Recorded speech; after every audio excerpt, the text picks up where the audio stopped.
Chapter 111. The Attack of the Mystic Heart.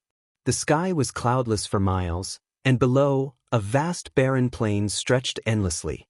Cracks crisscrossed the earth, which, upon closer inspection, were canyons. In a flat expanse of this barren land, a massive plume of dark energy hovered, resembling a rift. At the base of the dark energy was a circular array platform with a diameter exceeding 3 zhang. It was engraved with complex and profound runes, and spiritual energy surged, causing them to emit a faint sheen. In front of the array platform, a group of ephemera sect cultivators stood waiting. Their numbers exceeded 1,000, and among them were Jiang Qiong and Su Han. At the forefront stood an old man in a gray robe, holding a wooden staff. His back was hunched as he gazed expectantly at the black energy in the sky. Ephemera sect main branch. Jiang Qiong watched the spatial disturbances within the dark energy, feeling very tense. Having joined the ephemera sect for a while, she had come to understand it deeply.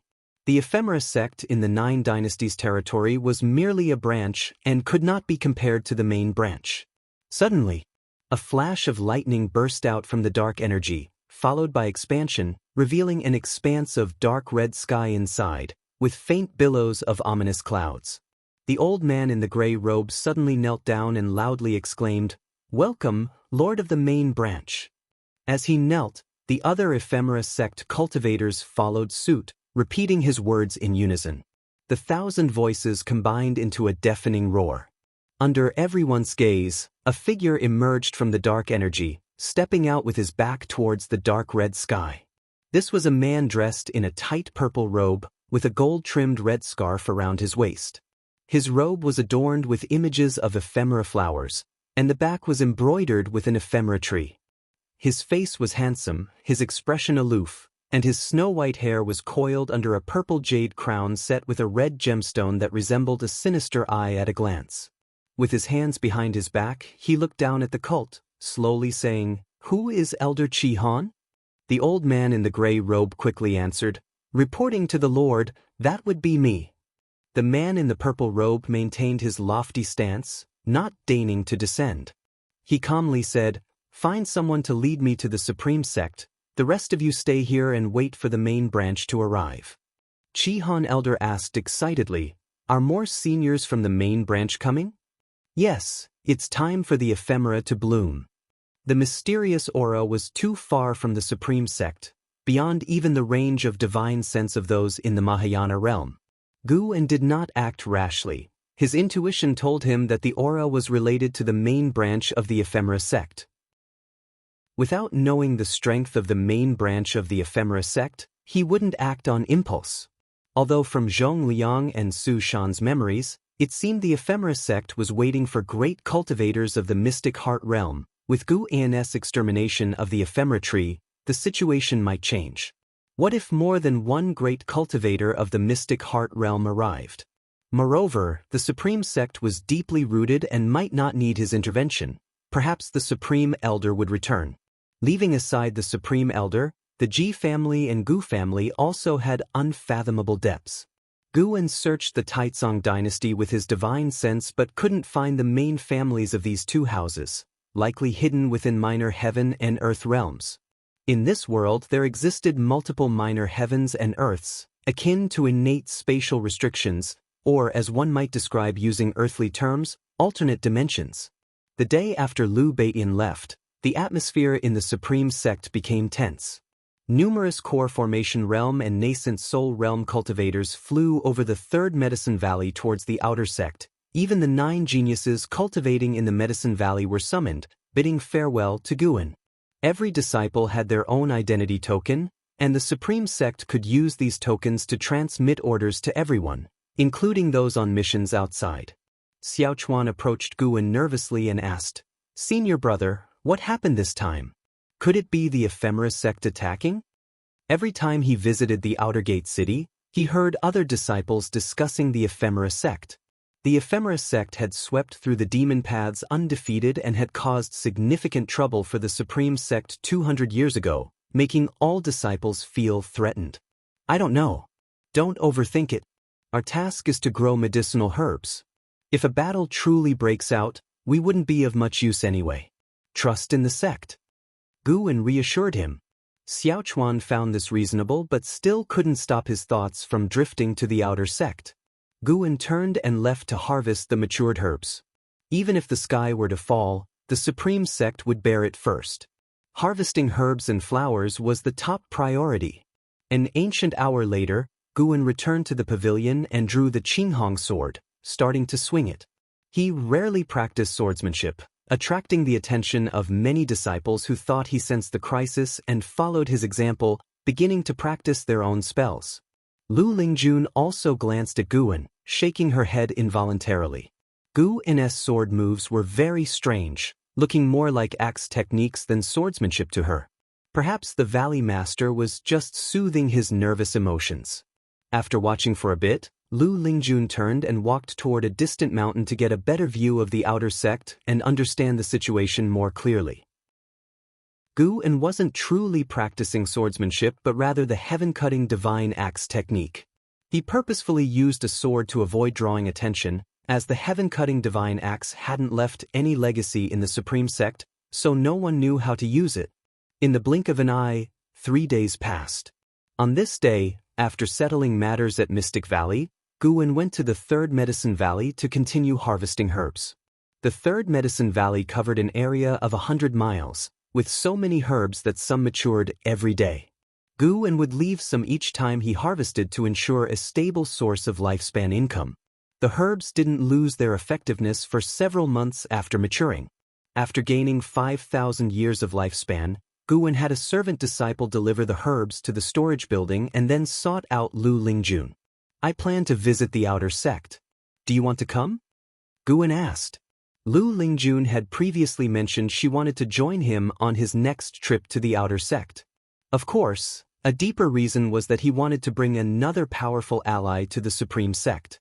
Lu Lingjun agreed immediately, nodding as she had been eager to see the commotion after 3 days of watching. Thus, Guwen and Lu Lingjun headed to the outer sect. Upon arrival, Guwen agreed to meet Lu Lingjun at the heavenly repair platform in the evening and then went his own way. So considerate, Lu Lingjun thought as she watched Guwen's back. She turned to look at the sky above the South City Gate, where numerous great cultivators hovered. Each one had a large banner behind them, numbering 1,000, surrounding the entire outer sect city. The cultivation level of these people was at least nascent soul realm. One city of the outer sect boasted so many high-level cultivators. Lu Lingjun had used her divine sense to check the other cities, finding similar situations, marveling at the depth of the supreme sect's power. With the current strength displayed by the supreme sect, she believed it could easily sweep through the mortal world she came from. Meanwhile, Guwen found Jin Qin of the Law Enforcement Hall. The Law Enforcement Hall hadn't been assigned combat duties but was patrolling the city to prevent ephemera sect cultivators from infiltrating. Guwen pulled Jin Qin to the side of the street, retrieved a Daoist expansion skill from his storage bag, and handed it to her, saying, "Keep this well and train hard with it when you return. Don't tell anyone, not even Marshal Uncle Yi." Jin Qin glanced at it and saw it was a cultivation technique, instantly excited and nodding quickly. She knew Guwen's status in the inner sect with Medicine Valley was far above hers, and whatever he gave her would be exceptional. She had been struggling to advance her cultivation level for years despite practicing Jiang Qiong's technique. After a brief chat, the two parted ways. Guwen didn't seek out Yilan as she was attending an outer sect meeting at the Great Elder's residence. The entire Supreme Sect was on high alert for battle. Guwen chose this day to visit the outer sect city because he sensed an aura exceeding the unification realm entering the Taicang dynasty, approaching the Supreme Sect. Mystic Heart Realm. The pace was not fast as someone was guiding, or perhaps he was exerting pressure on the Supreme Sect, flaunting his powerful aura. Even Divinity Transformation Realm and Void Crossing Realm cultivators could feel it, which explained the tense atmosphere of the Supreme Sect. Guwen didn't plan to take action rashly, he wanted to gauge the sect's resilience. Not every enemy should rely on him to resolve. While killing cultivators could grant him lifespan, it wasn't much different from harvesting herbs in value, so he wasn't eager for combat. Of course, if many enemies showed up, He wouldn't mind claiming some kills. Guwen walked to the heavenly repair platform, standing behind the ghost mother of ephemera, pretending to sense the sword intent on the platform. Gu Xiaoyu, what brings you here? A voice called out, and the mad swordsman of Great Yu, Han Ming, approached with a smile. He walked behind the ghost mother of ephemera, exchanging pleasantries with Guwen. The ghost mother of ephemera remained unresponsive, her eyes closed. Despite the impending battle, there were still hundreds of cultivators on the platforms seeking enlightenment. Han Ming, at the 5th level of the void-crossing realm, didn't realize the female disciple meditating beside him was an old monster of the 2nd level of the unification realm. After exchanging a few polite words, Guwen curiously asked, "With the ephemera sect attacking, why haven't you left? Aren't you afraid of getting caught in the crossfire?" The ephemera sect is nothing. They have lost to the Supreme Sect before and will likely lose again. The Supreme Sect has too many great cultivators and old monsters. You can watch the battle and learn more about the sect's strength, Han Ming chuckled. His words piqued Gu Yan's curiosity even more, leading him to ask about the powerful cultivators in the Supreme Sect. Han Ming shared what he knew, drawing the attention of nearby disciples who couldn't resist eavesdropping. 90% of the Supreme Sect disciples were unaware of the full extent of the sect's strength due to its enormity. The ghost mother of ephemera seemed disturbed, stood up and prepared to move. Guwen deliberately turned his back on her, pretending to retreat naturally, and bumped into her. Realizing he had bumped into someone, Guwen immediately apologized. "Miss, I'm sorry." The ghost mother of ephemera frowned but shook her head slightly, saying nothing. She walked past Guwen. "Stop." Han Ming's voice suddenly rang out, his gaze fixed on the ghost mother of ephemera. The ghost mother of ephemera halted. Curious looks surrounded them as Han Ming was a prominent figure on the heavenly repair platform, and his actions drew attention. Guwen quickly said, "It's my fault, I accidentally bumped into her." Han Ming ignored Guwen, his gaze locked on the ghost mother's back, speaking coldly, "Who, exactly, are you? Although you hid it well, I sensed a momentary release of your aura. You're not human, you're a ghost, aren't you?" "A ghost?" The words caused the surrounding disciples to rise, some even drawing their magic artifacts. Guwen looked at the ghost mother of ephemera in shock and stepped aside. The ghost mother turned, her gaze ignoring Guwen, coldly fixed on Han Ming. "You're not a member of the Supreme Sect, so why interfere?" Chapter 112. Unparalleled Battle, Path Enlightenment. In the painting, I received guidance from Sword Venerable Fudao, so naturally, I must repay the favor. Besides, the Supreme Sect has treated me well these past years. Han Ming responded firmly, taking out the sword box from his back, ready to fight. At that moment, 3 figures appeared out of thin air around the ghost mother of ephemera. All 3 were great cultivators of the void-crossing realm, specifically stationed at the heavenly repair platform. The ghost mother of ephemera, at the unification realm, did not fear them. She shook her head slightly, muttering to herself, "So troublesome, but it's almost enough." She suddenly transformed into a wisp of ghostly chi, disappearing into thin air. The 3 great cultivators of the void-crossing realm followed, vanishing from their original spot. Guwen could sense them moving towards the outer sect, chasing her into the distance. Han Ming did not pursue.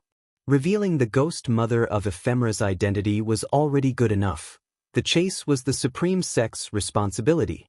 He turned to look at the still frightened Guwen and comforted him. "Don't worry, that ghost should not come back after escaping." Guwen nodded, but could not help glancing around, as if afraid there were other ghosts nearby. One must fully commit to acting.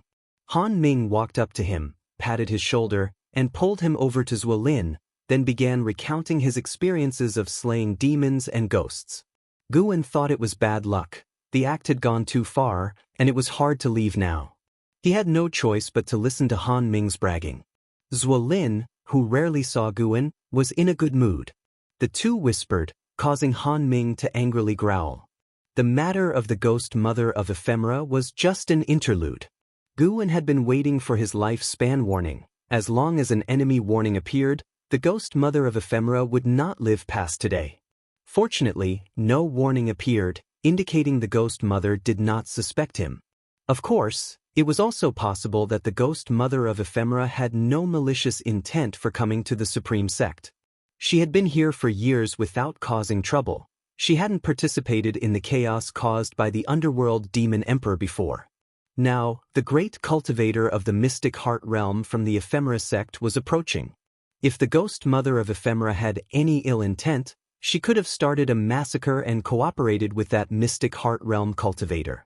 Could it be that the ghost mother of ephemera had no connection with the ephemera sect? Guan, while listening to Han Ming brag, thought silently. Under the blue sky, the autumn landscape of withered yellow covered the mountains and rivers. On each peak stood various figures. LV Baitin and Ji Hantian were there too. There were 32 people, all great cultivators of the supreme sect, each exuding an extraordinary aura. Ji Hantian stood beside LV Baitin, asking in a low voice, "Has the opponent surpassed the unification realm?" LV Baitin looked into the distance with a serious expression, stating, "He must have surpassed it. His aura is far beyond mine, vast and boundless, and it doesn't seem like a recent breakthrough." Mystic Heart Realm. Ji Hantian's face darkened. In the distance, other great cultivators of the supreme sect could also hear LV Baitin's words. Their expressions were equally heavy, but no one was afraid. So what if he's in the Mystic Heart Realm? With so many of us in the unification realm joining forces, we may still be able to fight. A short elder snorted coldly. Exactly what is there to fear? The Ji family also has great cultivators rushing over. The ephemera sect will meet their demise no matter how many they send. It's a pity that our Gu family ancestors' whereabouts are unknown. Otherwise, inviting him would eliminate any risk. Ancestors are like that, they can't be summoned so easily. True, among the supreme elderly of the sect, some might be in the mystic heart realm. However, those who have reached that stage seek immortal fate and cherish their remaining years without staying here. The other great cultivators of the unification realm discussed animatedly. Most of them spent many years in seclusion or training outside. It was a rare reunion for these individuals who seldom showed up in the supreme sect. LV Baitin took out a bottle of elixir from his storage ring and directly poured it into his mouth. Immediately, his complexion began to recover, with wisps of burning heat emanating from his body. Other great cultivators also took out elixirs and magic artifacts. Some even started setting up formations. The world grew silent, anticipating the outbreak of the grand battle. So many great cultivators in the unification realm, truly befitting a 1,000-year-old great sect. A light chuckle echoed through the sky, causing everyone's expressions to change. This voice belonged to the man in the purple robe from the main lineage of the ephemera sect. Though he had not yet arrived, his laughter brought immense pressure to the great cultivators of the unification realm. In the outer gate city, Guan descended from the heavenly repair platform, letting out a long breath. Han Ming is too damn boastful. Had Guan not mentioned urgent business, he would still be stuck listening to Han Ming's legendary tales. Even Guan, who enjoyed chatting, couldn't handle it. Primarily because with Han Ming, it was all one-sided talking with no interesting content. After leaving the heavenly repair platform, Guan planned to find an inn in the city to drink and then watch the battle. After taking a few steps, deafening roars echoed from the horizon. 5 breaths later, a fierce wind surged, causing the outer gate's formation to manifest. Guan quickened his pace, afraid of missing the fight. He jogged to his usual inn, ordered wine and meat from the waiter. Due to the supreme sect preparing for battle, there were only 2 or 3 patrons in the inn, each sitting at separate tables. Guan sat by the window, his gaze directed to the horizon as his divine sense stretched across the distance to lock onto the battlefield. 32 great cultivators of the unification realm besieged a mystic heart realm cultivator. The scene was incredibly magnificent, earth-shaking, and within thousands of miles, the forests quickly turned to ruins. Guan began to enjoy the visual feast, a battle rarely seen in hundreds of years. Even if he chose to fight, he hardly got to witness such battles. If he couldn't easily crush the opponent, he wouldn't bother fighting. The mystic heart realm was undoubtedly formidable, far beyond the unification realm. That purple-robed man single-handedly suppressed the 32 great cultivators of the supreme sect with unrivaled dominance. Guwen noticed a familiar figure atop a mountain 1,000 miles away from the battlefield. Su Han. It was Su Han who led the purple-robed man.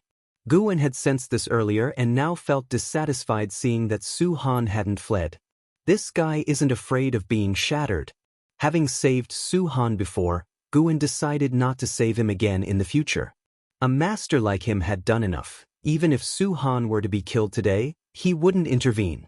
Then, Guwen focused solely on the battle. Shortly after, a waiter started serving wine and dishes. Guwen had just taken 2 sips when a voice remarked, "You're actually drinking here." Shenzhen. Guwen ignored her. Lately, Shenzhen's supreme secret records were getting so exaggerated that even he couldn't resist reading them. It tarnished Guwen's name. Undoubtedly, in the supreme sect, there must be other people named Guwen, likely resenting Shenzhen intensely. Shenzhen sat directly across from him, wearing a veil that attracted even more attention.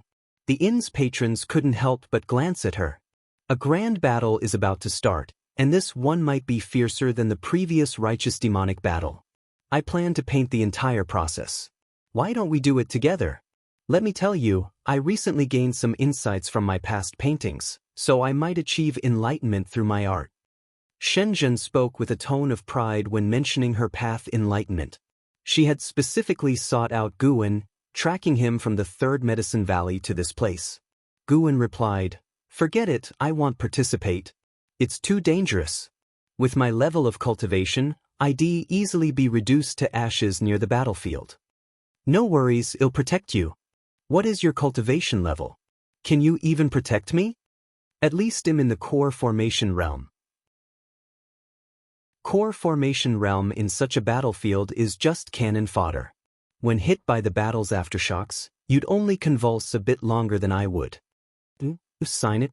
Okay, that makes some sense. Shenzhen glared before pouring herself a bowl of wine.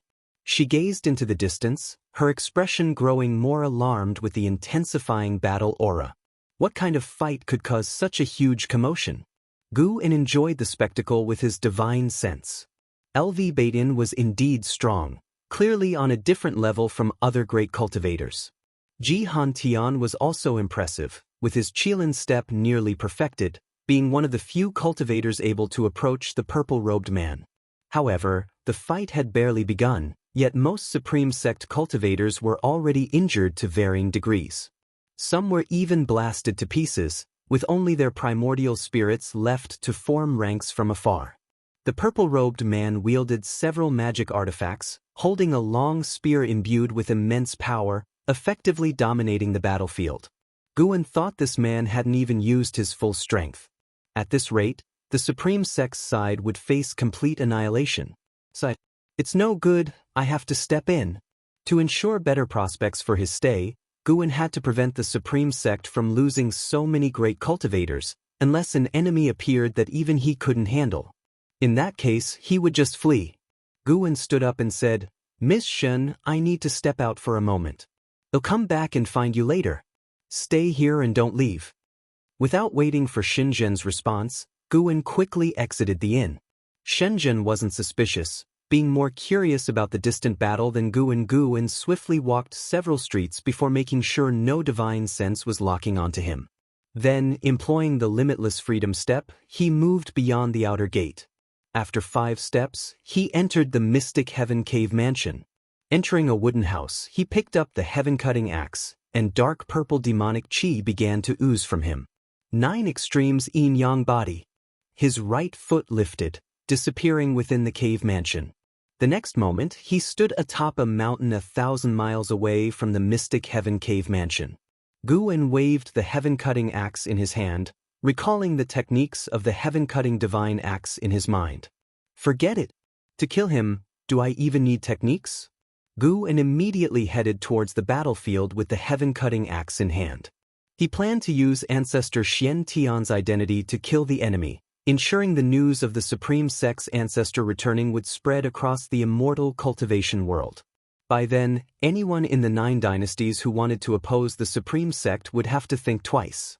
Meanwhile, in the Taicang Dynasty, boom, mountains shattered, dust flying everywhere.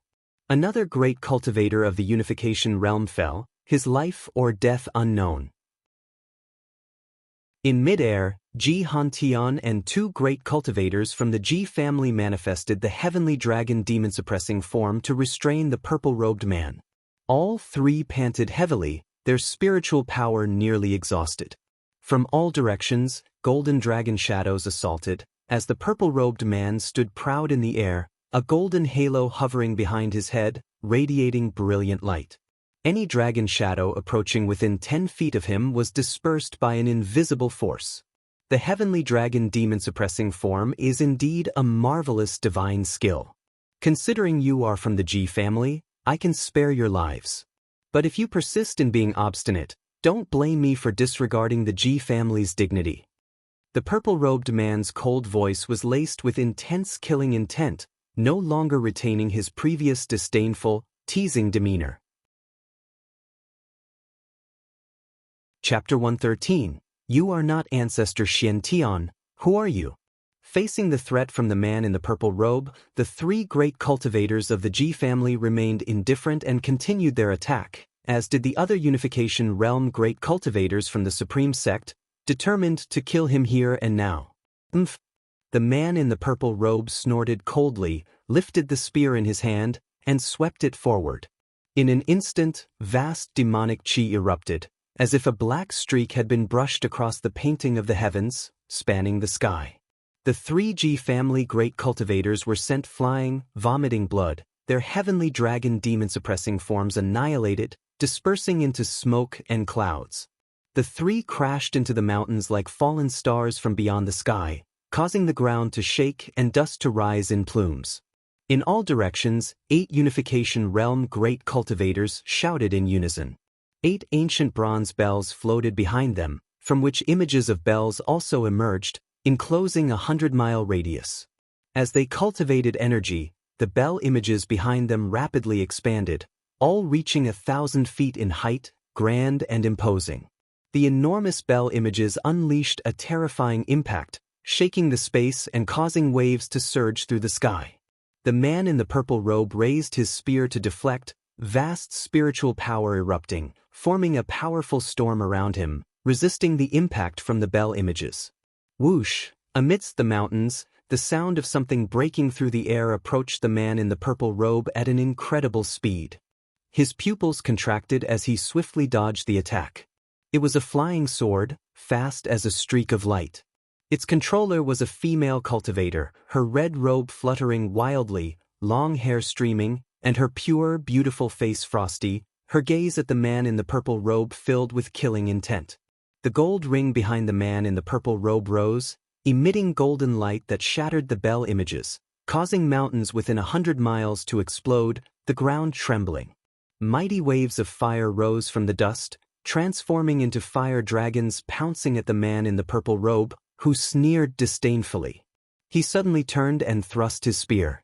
Clang! An earth-shaking collision rang out, the spear striking a 3-zhang-tall great cauldron. The cauldron, with its sides carved with rare and exotic beasts, exuded a primordial aura. LV Bayin stood atop the cauldron, unleashing a palm strike, spiritual power bursting out like a flood. The image of a mysterious Shen turtle appeared over him, roaring angrily, the terrifying palm wind simultaneously engulfing the man in the purple robe.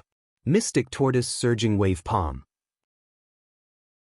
The palm wind fell from the sky, penetrating the ground as it swept upwards, scattering the dust waves in the world, as if to destroy the entire world.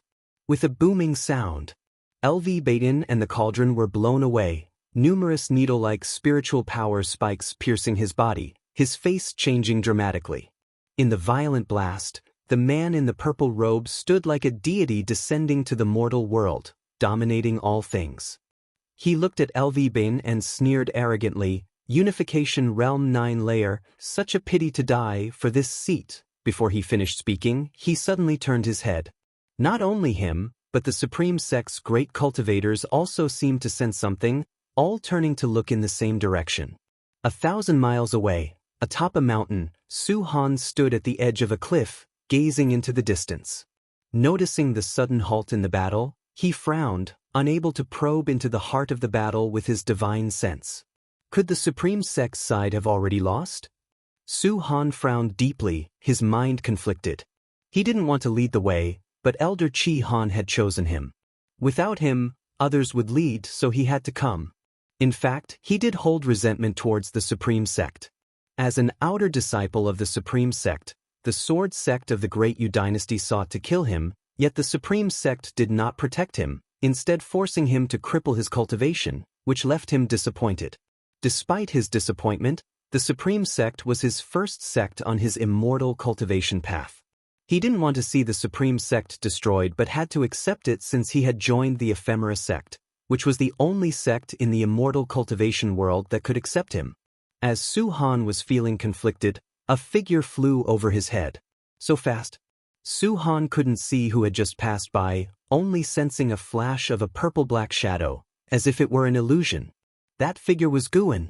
With Guan's cultivation, how could Su Han detect him? He deliberately let Su Han see him, intending to scare him away. This was his last bit of care as a master. After passing Su Han, Guan suddenly accelerated, arriving above the battlefield in one step. He stopped 100 feet away from the man in the purple robe, immediately using a lifespan detection. Golden Spirit Venerable, Mystic Heart Realm 2nd Layer 1840/4500/4600, earning 200 or 300 lifespans would be acceptable. Guan did not act immediately but allowed the man in the purple robe and the Supreme Sect's great cultivators to appraise him. Heaven-cutting axe, who are you? Golden Spirit Venerable frowned tightly, glaring at Guan, and asked in a deep voice. The Supreme Sect great cultivators all looked at Guan. Upon hearing the words heaven-cutting axe, Ji Han Tian, who was covered in blood and had just flown up, couldn't help but shout in surprise, Ancestor Xian Tian? Ancestor Xian Tian.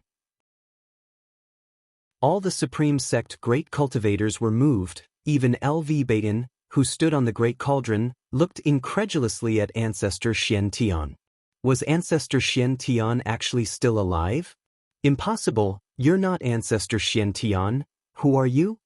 Golden Spirit Venerable stared intently at Guan, unable to see through the other's true form, made him uneasy. 8,000 years ago, your ancestor Xian Tian, who went mad due to deviation, was killed by our sect's cultivators. His head still hangs on the Nine Nether Road. Who are you really? Have you inherited the heaven-cutting divine axe? Golden Spirit Venerable demanded, gripping his spear tightly, with golden strength energy swirling around it. Hearing about Ancestor Xian Tian's fate, the Supreme Sect's cultivators were furious, cursing the Ephemera Sect, while Golden Spirit Venerable remained unfazed, his gaze fixed on Guan remained silent. Still can't pretend to be Ancestor Xian Tian? Suddenly, Golden Spirit Venerable thrust his spear, golden light bursting forth, draining all color from the world. A terrifying pressure followed, causing a great windstorm, forcing the Supreme Sect great cultivators to retreat. The ruins below collapsed again, as if the apocalypse had arrived.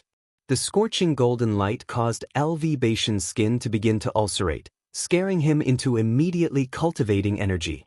Not just him, but others too. Luckily, the golden light came quickly and disappeared just as fast. When the golden light suddenly vanished, everyone stared with wide eyes. Golden Spirit Venerable still maintained his thrusting stance, while the mysterious shadow appeared beside him, the heaven-cutting axe already at his neck. Golden Spirit Venerable's body stiffened, his face full of disbelief. How is this possible? So fast? He was in the mystic heart realm, yet he could not capture the other's speed. Most crucially, the unimaginable suppressive force enveloped him, preventing his spiritual power from escaping his body. This was Guan's divine skill, Mystic Yellow Dragon Might. Mystic Yellow Dragon Might was a divine skill realized when developing the Mystic Yellow Dragon Energy skill. Combined with the suppression of Mahayana Realm 9 layer, Someone as powerful as Golden Spirit Venerable in Mystic Heart Realm second layer couldn't resist. The Supreme Sect's side was entirely subdued by Guwen, an unspeakable fear enveloping everyone.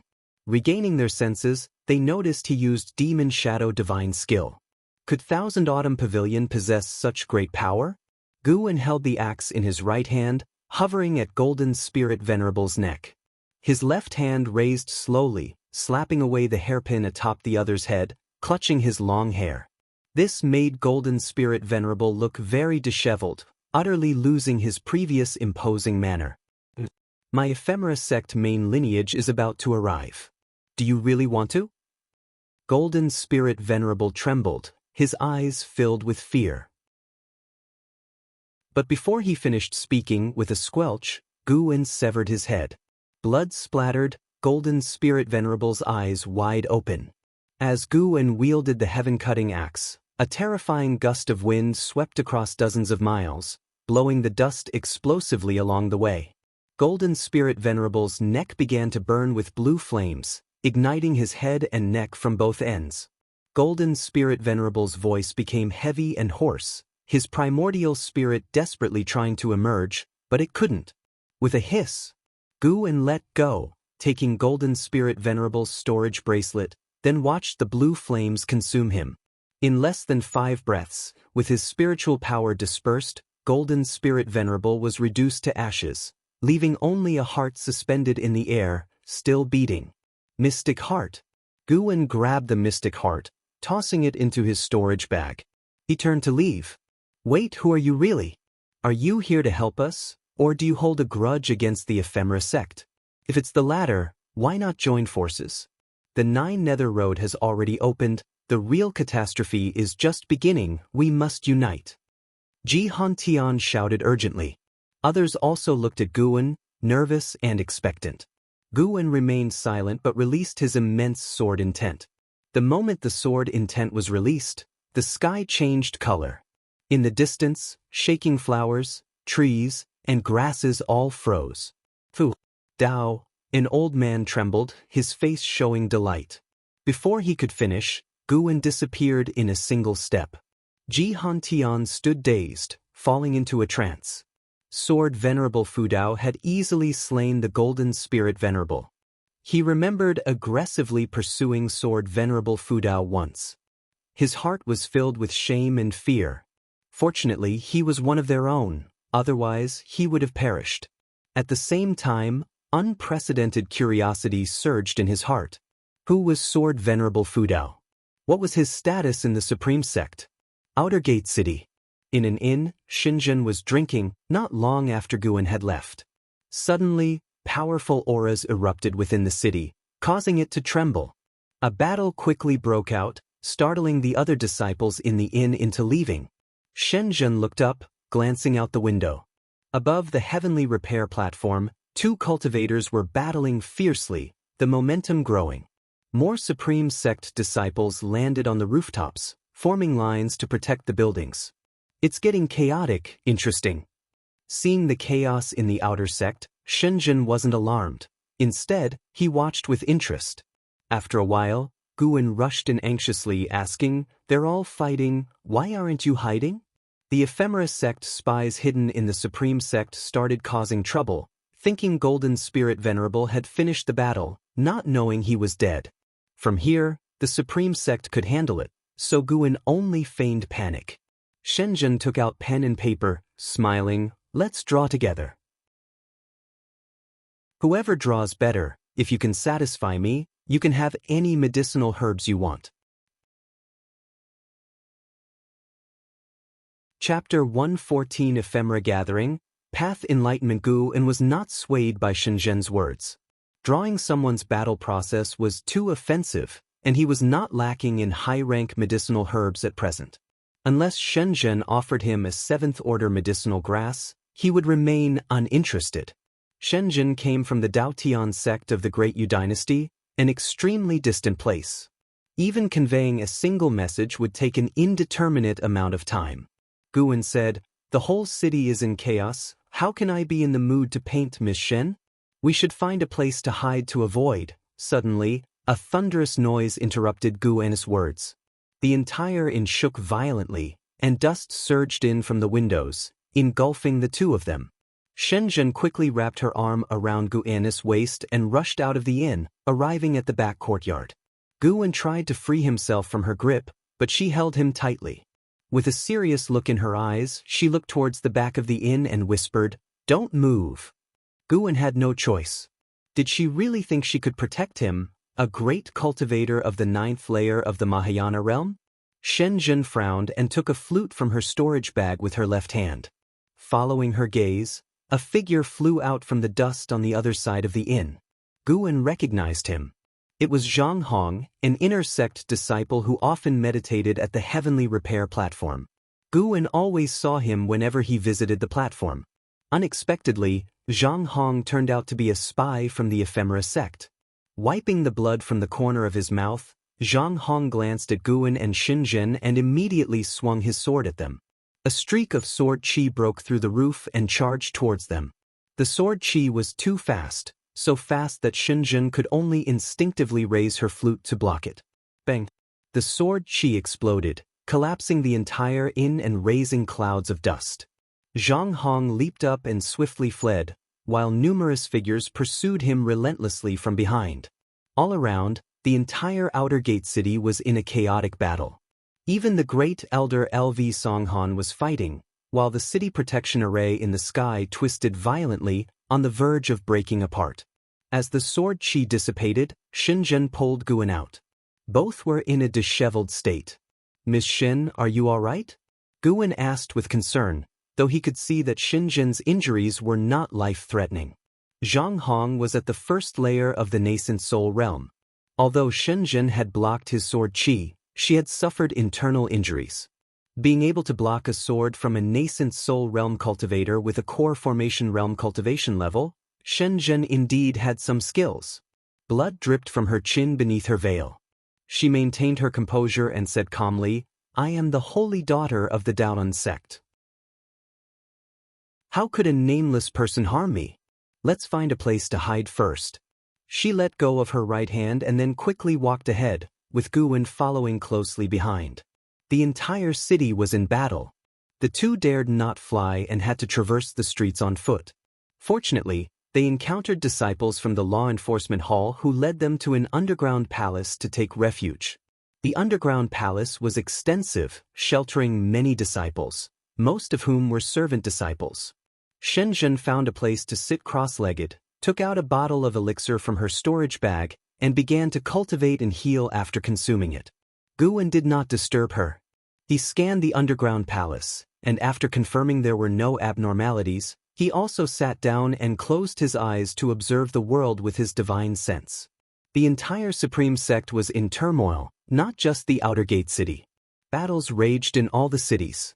LV Baidian and others, sensing the unrest in the supreme sect, were all hurrying back.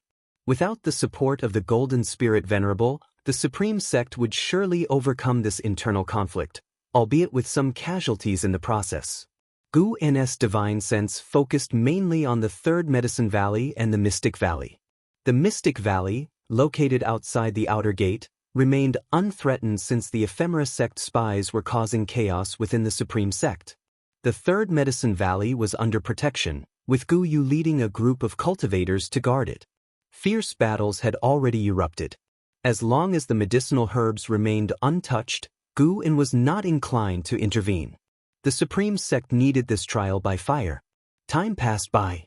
As Unification Realm great cultivators returned, skirmishes in the cities quickly subsided. In less than 30 minutes, there was no more fighting in the outer gate city where Gu Yin was located. A figure emerged from the tunnel, shouting joyfully, "The battle is over, everyone can come out." Hearing this, the disciples smiled, stood up, and helped each other out. Shenzhen stood up as well. Looking at Guan, she said, "Why aren't you helping me? Look at the others." Guan laughed, "I don't think you're that seriously injured. Once we return to the Medicine Valley, you can pick a batch of medicinal herbs as a reward for protecting me just now." Shenzhen smiled but did not respond and walked towards the crowd with Guan. After leaving the underground palace, Guan reached the street. He looked up to see the sky shrouded in dark clouds, with fire dragons formed by spiritual power swirling majestically, appearing as if divine beings were protecting the city. Gu saw a figure of a unification realm great cultivator hovering thousands of feet in the air. During the earlier battle with the Golden Spirit Venerable, this person had looked quite haggard. Now, however, he seemed invincible and overbearing. Shenzhen gazed upwards as well. After confirming the battle had truly ended, she said to Guan, "I need to return.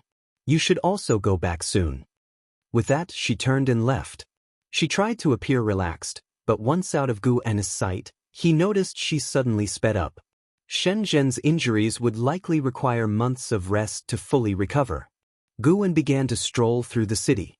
Wherever he passed, he saw many buildings damaged, with injured disciples coming and going, inspecting the city. Guan sensed the presence of Zhenqin and Yilan, both uninjured, so he did not seek them out. The mysterious aura he had felt a few days ago was still there.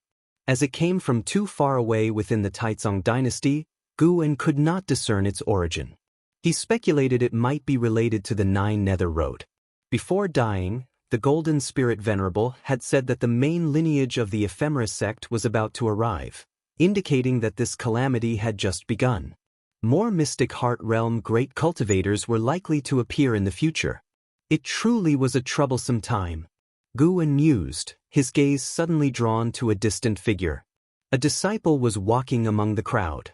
He looked unremarkable in both appearance and cultivation level, and few people paid attention to him as he walked along the street. Guan was drawn to him because there was an indescribable aura about him that felt somewhat familiar. Time for a lifespan detection. Wuju, Foundation Establishment Realm 2nd Layer 63/280/310. Such a lifespan was not outstanding in the outer gate. Guan thought as he looked at Wuju, soon understanding why the aura felt familiar. Path Enlightenment. The other party was in Path Enlightenment. No wonder he seemed somewhat dazed while walking the streets. Guan became interested and observed Wuju closely, wanting to see the state of Path Enlightenment from the perspective of an onlooker. He had undergone Path Enlightenment before. After that experience, he was unsure of the specific changes that had occurred, as he often used lifespan to enhance himself, which could obscure any transformations. He could not discern whether the improvements came from his own powers or the lifespan evolution. Guan began to follow Wuju, maintaining a distance of several feet. As they walked down various streets, Guan suddenly felt Wuju's aura surge. This surge was not an elevation in his cultivation level but rather another profound change. He instinctively used lifespan detection again. Wuju, Foundation Establishment Realm 2nd Layer 63/280/340. His maximum lifespan had increased by 30 years. This was the first time Guan had seen someone's maximum lifespan increase. Was this the transformation brought by Path Enlightenment? No wonder Han Ming claimed that after Path Enlightenment, one's sword Dao advanced rapidly. It seemed even aptitude and comprehension improved. Guan was secretly astonished, growing more interested in Wuju. In the wasteland, over 1,000 ephemera sect cultivators gathered in front of an array platform, whispering among themselves. Their gazes frequently turned to the black rift on the array platform. The black aura had disappeared, but a black space rift remained in the sky, reflecting a dark red sky, like the entrance to an exotic world. Elder Chi Han sat in the front, frowning. For some reason, he suddenly felt uneasy. He tried to calm down and closed his eyes to cultivate. The sun set and the moon rose. A night passed. In the early morning, a sound of footsteps appeared on the array platform, startling Elder Chi Han to open his eyes. Not only him, but many cultivators instinctively opened their eyes to look. The Golden Spirit Venerable is dead. Summon all ephemera sect members to gather here. A cold voice resonated in everyone's ears. The speaker was a woman in black, her face masked, with an ephemera pattern on it. Her words caused an uproar among the ephemera sect members. They knew the Golden Spirit Venerable was the title of the man in a purple robe they had seen earlier. How could such a powerful figure have died within a few days? Was the supreme sect truly so formidable? Jiang Qiong in the crowd also frowned, shocked by the strength of the supreme sect. Elder Qi Han's expression changed dramatically, but he did not hesitate. He stood up and issued orders to gather the ephemera sect. At that moment, far away in the supreme sect, Lu Lingjun was equally astounded. The news of Sword Venerable Fudao slaying the ephemera sect demon had spread throughout the sect, with disciples everywhere celebrating this feat. Inner sect disciples even came to the Third Medicine Valley, loudly proclaiming this achievement, inspiring excitement among the valley's disciples, who resumed discussions about Sword Venerable Fudao's prowess. Taking advantage of the situation, Guan took his leave and flew to the outer gate city. Upon entering the city, he moved quickly, turning corners until he reached a street. There, he saw Wu Ju, who had enlightened, standing under an old tree, facing its trunk, lost in thought. Guan sensed he had awakened from path enlightenment and was probably organizing his thoughts. Wu Ju, Foundation Establishment Realm 2nd Layer 63/280/540, his maximum lifespan had increased from 310 to 540 years, nearly doubling. Guan was very curious about what Wu Ju had realized. Thinking this, Guan pretended to pass by, approached Wu Ju from behind, and asked with concern, "Brother, are you all right?" Wu Ju turned around hastily, looking flustered, and waved, "Nothing, I was just deep in thought about a cultivation technique and got lost in it." He then offered an embarrassed smile, clasped his hands in salute to Guan, and walked away. Guan watched his back but did not pursue, silently deciding to observe him more in the future. A maximum lifespan of 540 years was not enough to stand out in the outer gate, but he would see if Wu Ju continued to enlighten further. Chapter 115. The Calamity of 9 Dynasties, Harvesting Lifespan. It had been half a month since Golden Spirit Venerable's attack. Since that day, the Supreme Sect remained in a state of readiness, summoning numerous disciples, and everyday disciples could be seen flying over Mystic Valley and the Third Medicine Valley. Inside a pavilion in Mystic Valley, Guan was listening to Yi Lan speak about events in the Immortal cultivation world, and she mentioned the Nine Nether Road. It said there is a road that leads directly to the underworld Nine Nether, called the Nine Nether Road. The Ephemera sect has opened the Nine Nether Road's entrance, located in the Great Zhao Dynasty's dustless wasteland. Now, cultivators from the Ephemera sect are heading to the dustless wasteland. Whether they are retreating or have other plans is unknown, but the Supreme Sect has already sent a batch of disciples to investigate. When talking about the Nine Nether Road, a trace of hope flickered in Yi Lan's eyes. Guan couldn't help but ask, "You seem to have a longing for the Nine Nether Road?" Yi Lan replied, "It said that the Nine Nether Road can cross boundless seas and reach another vast mortal world where immortal opportunities are hidden. To claim that I don't hope for it at all would be a lie. The Ephemera sect has recruited many cultivators through the Nine Nether Road, but I think going there with my qualifications would bring more disaster than fortune." She then shifted the conversation to Sword Venerable Fudao.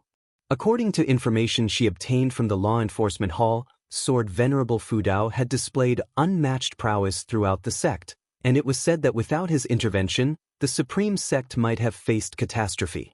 While speaking, she also observed the changes in Guan's expression. Guan listened with great interest, as if Sword Venerable Fudao had nothing to do with him. An hour later, Yi Lan stood up to leave, as she had to return to the Law Enforcement Hall for her assigned duties. After seeing her off, Guan walked into the forest and arrived at Yang Ni's garden. Yang Ni had gone to the outer sect again today. She was still investigating the identity of Sword Venerable Fudao. Guan dared not tell her that Su Shan was dead, so he let her continue. A year from now, when Su Shan doesn't come looking for her, she should understand that she's free. Guan looked at the ground where the ephemera flower grew and carefully observed it.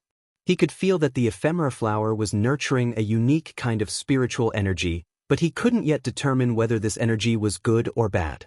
Every cultivator who joined the ephemera sect would receive a batch of ephemera seeds. Planting ephemera flowers was also a way to establish merit. Even the sect hierarch Zhong Liang didn't know the exact use of the ephemera flower. The ephemera sect members who remained in the Nine Dynasties territory were merely puppets of the main lineage. They knew nothing but each harbored their own expectations. Guwen picked an ephemera flower and then entered the 8 scenic caves, arriving before the green vine tree. He placed the ephemera flower under the tree for the green vine tree to sense. "Take it away! Take it away!" The female voice of the green vine tree echoed, soft yet anxious. Guwen asked in surprise, "You are a 7th-level spirit tree. Are you actually afraid of a 6th-level flower? Its aura is very annoying. I dislike it," the green vine tree responded intermittently. Upon hearing this, Guwen raised his hand and put the ephemera flower back into his storage bag. He then sat down and summoned the storage bracelet from a distance, beginning to inventory the legacy of Golden Spirit Venerable. The 8 scenic caves contained many storage bags and rings, all spoils acquired by Guwen through battles, and this was the place where he could store things best kept out of sight. However, after searching thoroughly, he didn't find any information about the ephemera flower and had to give up. But what he found instead was an elixir record, which he took out to examine carefully. He had already mastered the Taicang elixir path. His alchemy skills had reached the Grandmaster level, and with an elixir recipe, he could effortlessly refine elixirs. Halfway through, his hand paused. Ephemera demon elixir? Winter eventually arrived, and snowflakes drifted down to the mortal world, continuously erasing its color. Xianxia Valley. Guwen had just harvested a batch of medicinal herbs, successfully obtaining nearly 10,000 years of lifespan, filling him with joy. Xianxia Valley had special formations that prevented snow from accumulating, saving a lot of trouble. Guwen instructed Sunda to move all the medicinal herbs into the storage building, then walked towards the courtyard where Luo Hun and Yi Luyun were drinking and discussing the Nine Nether Road. The Nine Nether Road has caught the attention of the cultivators from the 9 dynasties. It's said that representatives from each dynasty and sect have been sent to investigate, but the entrance to the Nine Nether Road is surrounded by ephemera sect cultivators, and they have all returned empty-handed. Luo Hun said with a frown. Yi Luyun glanced at the approaching Guwen, then said to Luo Hun, "This is also a good thing, at least the Taicang dynasty doesn't have to bear the pressure of the ephemera sect alone." Luo Hun nodded and said, "The force behind the ephemera sect will definitely come through the Nine Nether Road. This will be a calamity for the 9 dynasties. Furthermore, my sources report that ephemera flowers are appearing everywhere now. When they mature, they attract demons and ghosts. It's uncertain what the ephemera sect's true purpose is." Guwen sat down nearby, listening to the two discuss matters of the immortal cultivation world. He curiously asked, "Are there any evil legends about the ephemera flower?" Previously, he thought the ephemera sect was merely competing for power with the supreme sect. Now, he realized their ambitions were far greater. Without understanding the true strength of the main lineage of the ephemera sect, Guwen dared not enter the Nine Nether Road. Yi Luyun frowned and said, "I have heard a legend that the ephemera flower is a flower of the underworld, symbolizing death and reincarnation. When ephemera flowers appear in the mortal world, it heralds an imminent catastrophe, causing many lives to perish." Luo Hun said, "The 9 dynasties have already issued orders to eradicate the ephemera flowers. Regardless of the ephemera sect's intentions, the widespread appearance of ephemera flowers must be stopped." Upon hearing this, Guwen felt relieved. When the world is in trouble, the world should unite against it. He didn't want to bear the worry alone. Now that everyone is clearing out ephemera flowers, he might as well join in. Clearing ephemera flowers at night could earn him lifespan and save lives, benefiting in every way. Luo Hun and Yi Luyun continued discussing the ephemera sect, while Guwen listened, hearing many names through their conversation. The reappearance of the Nine Nether Road in the mortal world caused a great upheaval in the immortal cultivation world of the 9 dynasties. Many great cultivators who had been in seclusion began to emerge. The ephemera sect had become the scourge of the 9 dynasties. Some ancient beings who had lived for over 1,000 years declared they would annihilate the ephemera sect. This was advantageous, as the ephemera sect becoming a common enemy might cause those who had joined it to waver and seize the opportunity to break free. As evening approached, Guwen returned to Mystic Valley. He scanned the area with his divine sense and had a strange expression. Yang and I had burned all the ephemera flowers she planted, leaving ashes behind in the garden. Could it be that Yang and I had come to her senses? Guwen did not ask Yang and I about it and instead went back to his room. Late at night, Guwen began to sweep through the Taicang dynasty with his divine sense, searching for ephemera flowers. One sweep revealed a shocking number of ephemera flowers. How did so many ephemera flowers sprout up all of a sudden? They weren't there last month. Guwen immediately vanished from his room and went to eradicate the ephemera flowers. Within 2 steps, he arrived in a forest miles away, near a village where the ephemera flowers were mostly concentrated around the vicinity. He picked an ephemera flower, only to obtain a year's lifespan. These ephemera flowers grew extremely fast, quite unnatural, likely due to some force draining their potential, leaving them with little remaining lifespan. A year is still a year. Small amounts accumulate over time. Guwen began to clear the ephemera flowers. At dawn, Guwen went downstairs, feeling invigorated. Last night he harvested over 40,000 years of lifespan, showing just how plentiful the ephemera flowers were. Practicing exercises with the disciples, Yang and I also arrived, though she looked listless, clearly burdened with worries. After the exercises, Yang and I approached Guwen and said she was preparing to leave. "Where are you going?" Guwen asked with a frown. Yang and I replied, "To handle some matters." Guwen reminded her, the ephemera sect has been causing trouble recently, and the 9 dynasties are planning to jointly eliminate them. You should stay away from it. Yang and I nodded and said, "Don't worry, I have no ties with the ephemera sect." As she spoke, she stared intently at Guwen. Some words were unspoken, but both of them understood the underlying meaning. 30 minutes later, Yang and I packed up and left. Guwen stood by the window, watching her depart, feeling that the next time they met could be many years later. At the same time, on the distant dustless wasteland, ghostly energy filled the air, forming black clouds that covered the sky. Flocks of crows flew across the sky. Li Ye, carrying the North Sea heavy sword on his back, stood on a cliff, gazing at the vast sea of people below, frowning. He didn't expect the ephemera sect to have secretly recruited so many followers. That 9 Nether Road is very sinister, filled with immense ghostly energy and demon energy. The voice of the primordial ancestor echoed in Li Ye's ears. Li Ye looked towards the traveler of graceful crane sitting on a rock in the distance, holding a painting scroll and contemplating. No matter, when the primordial ancestor descends, they will all be wiped out in one fell swoop. Li Ye thought to himself. He now held great confidence in the mysterious demon shadow, believing the figure to be invincible in the present age. It's not that simple. No matter how powerful he is, his spiritual power will eventually deplete.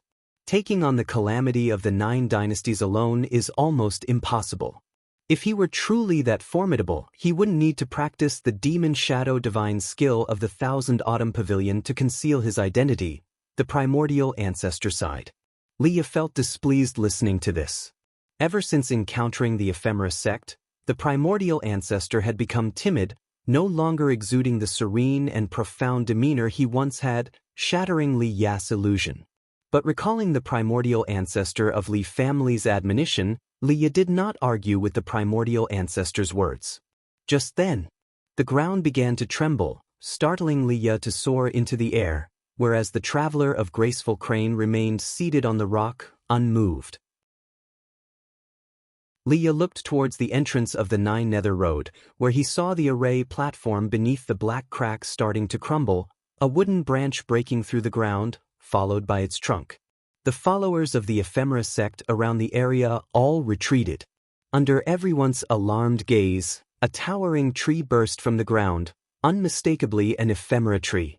This ephemera tree was even larger than the one Guwen had eradicated, standing over 500 yards tall, its crown piercing the black clouds.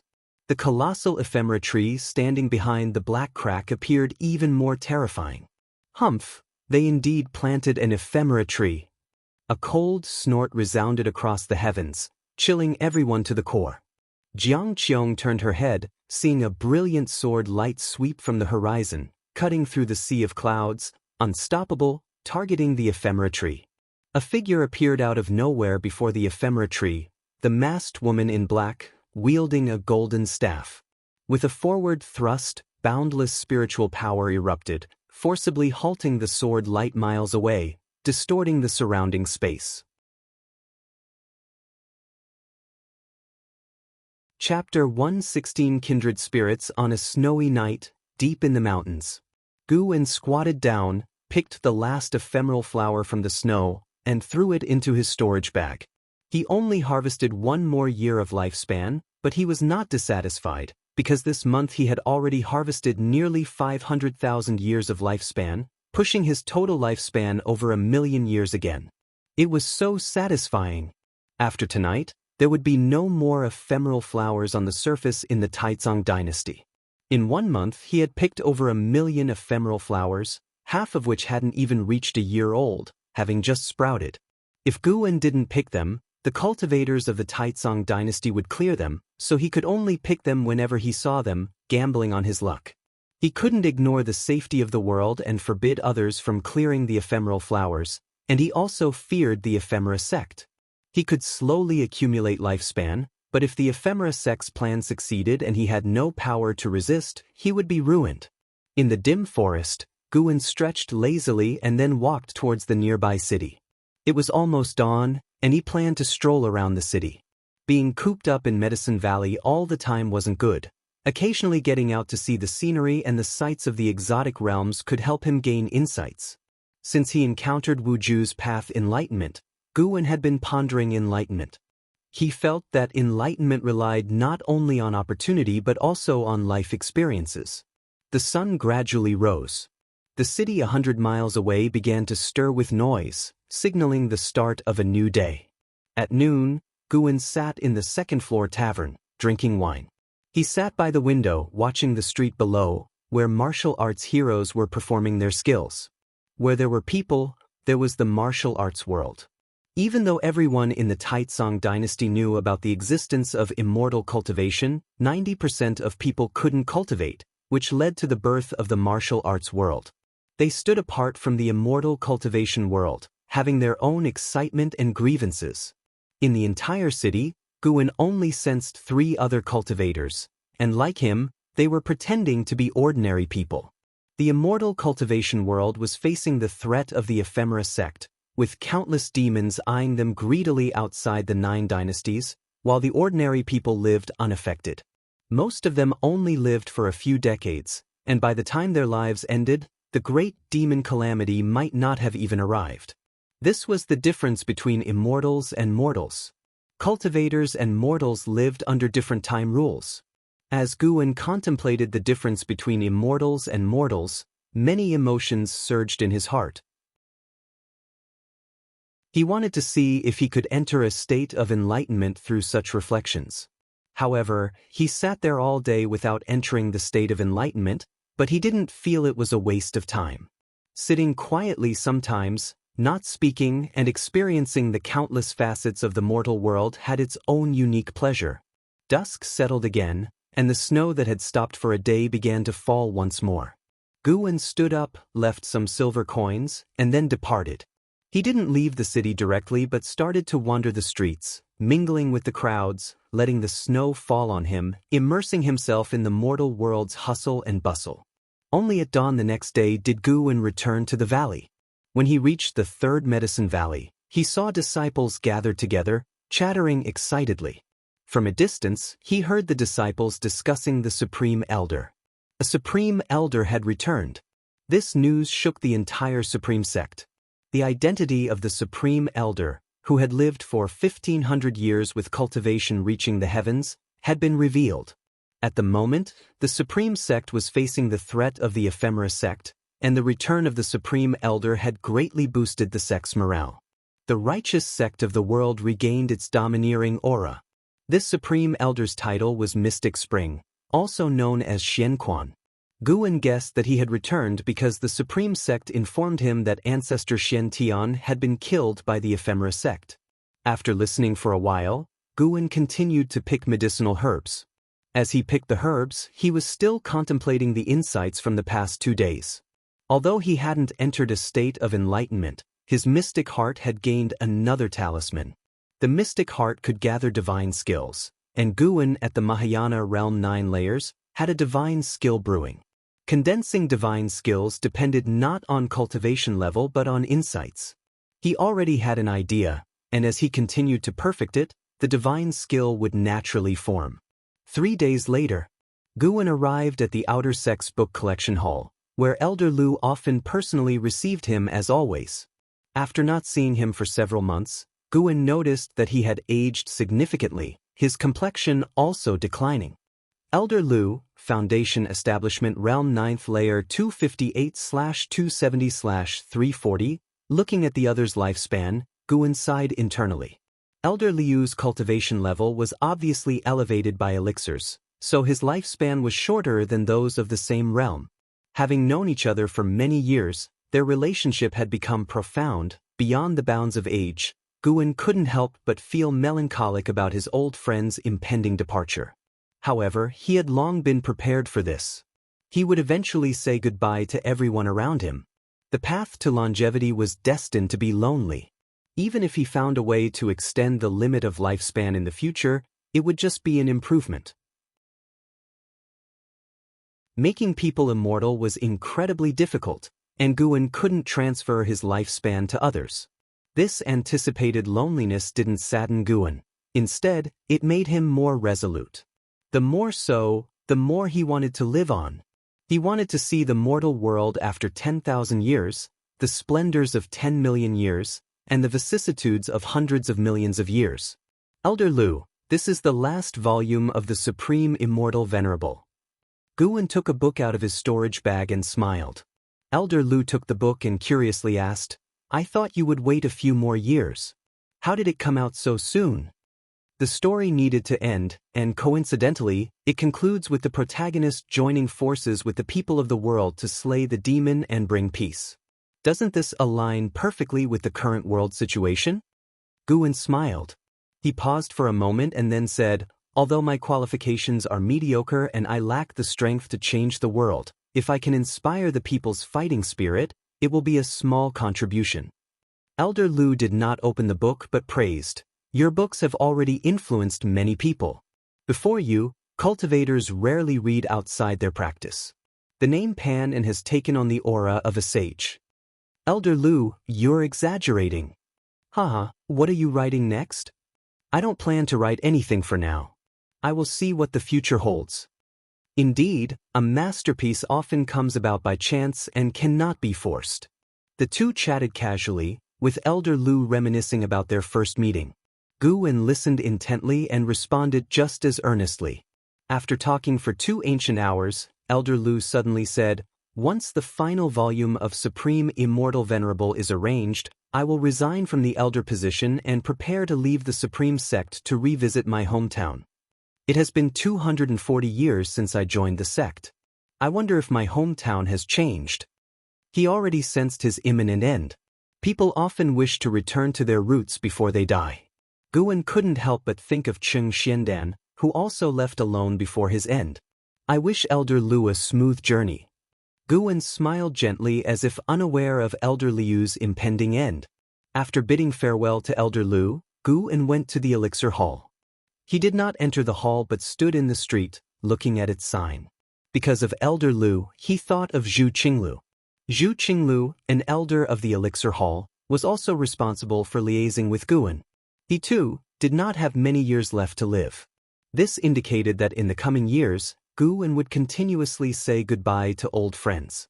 In this place, Guwen entered a state of selflessness. He didn't know how much time had passed. Suddenly, Guwen awoke, his vision returning, seeing a disciple standing in front of him. It was none other than Wu Ju, who had previously achieved path enlightenment. "Brother, are you all right?" Wu Ju asked cautiously.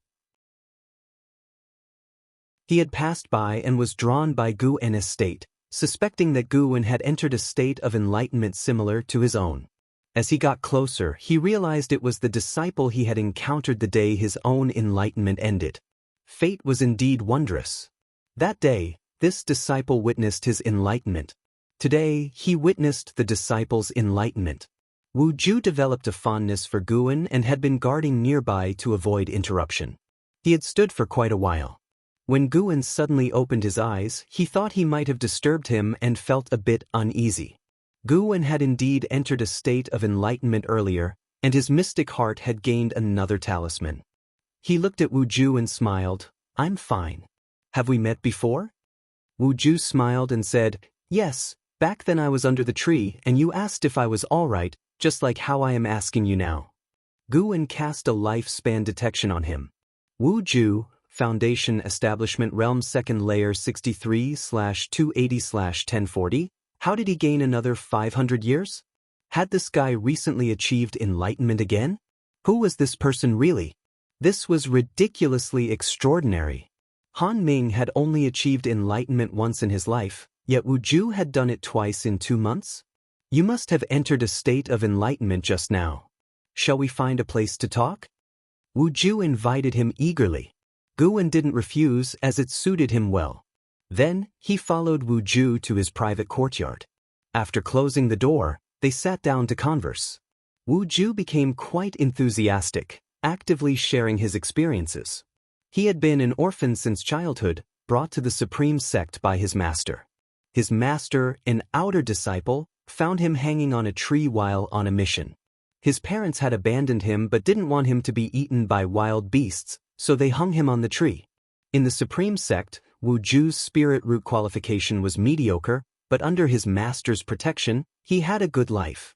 It wasn't until recently that his master was killed by a cultivator of the ephemera sect on a mission, news he got from his master's companion. He felt as if the sky had fallen. The very next day, the ephemera sect attacked. Watching the cultivators fight, Wu Ju was perplexed, not understanding why people had to fight to the death. In his confused state, he achieved enlightenment. After sharing his story, he looked at Guan and asked, "Brother Gu, what led to your enlightenment?" Guan replied, "My enlightenment was also related to life and death. An old friend I've known for decades is approaching his end." He spoke calmly, but Wu Ju sensed that he must have been deeply saddened. However, the reason for Guan's enlightenment made Wu Ju feel a deeper connection with him. "Brother Gu, don't share your enlightenment experience with others. After my enlightenment, I found that my energy absorption speed increased, and even my comprehension improved. My master always taught me to be humble and keep things to myself," Wu Ju said earnestly. Guan nodded, smiling inwardly. It seemed Wu Ju's master was someone with similar beliefs. But he thought Wu Ju's enlightenment wasn't simply due to sudden clarity. Enlightening twice because of his master's death? It didn't make sense. Chapter 117. Kill him, using a sword? Guan exchanged epiphanies with Wu Ju, talking all the way until the next morning. Both of them benefited greatly.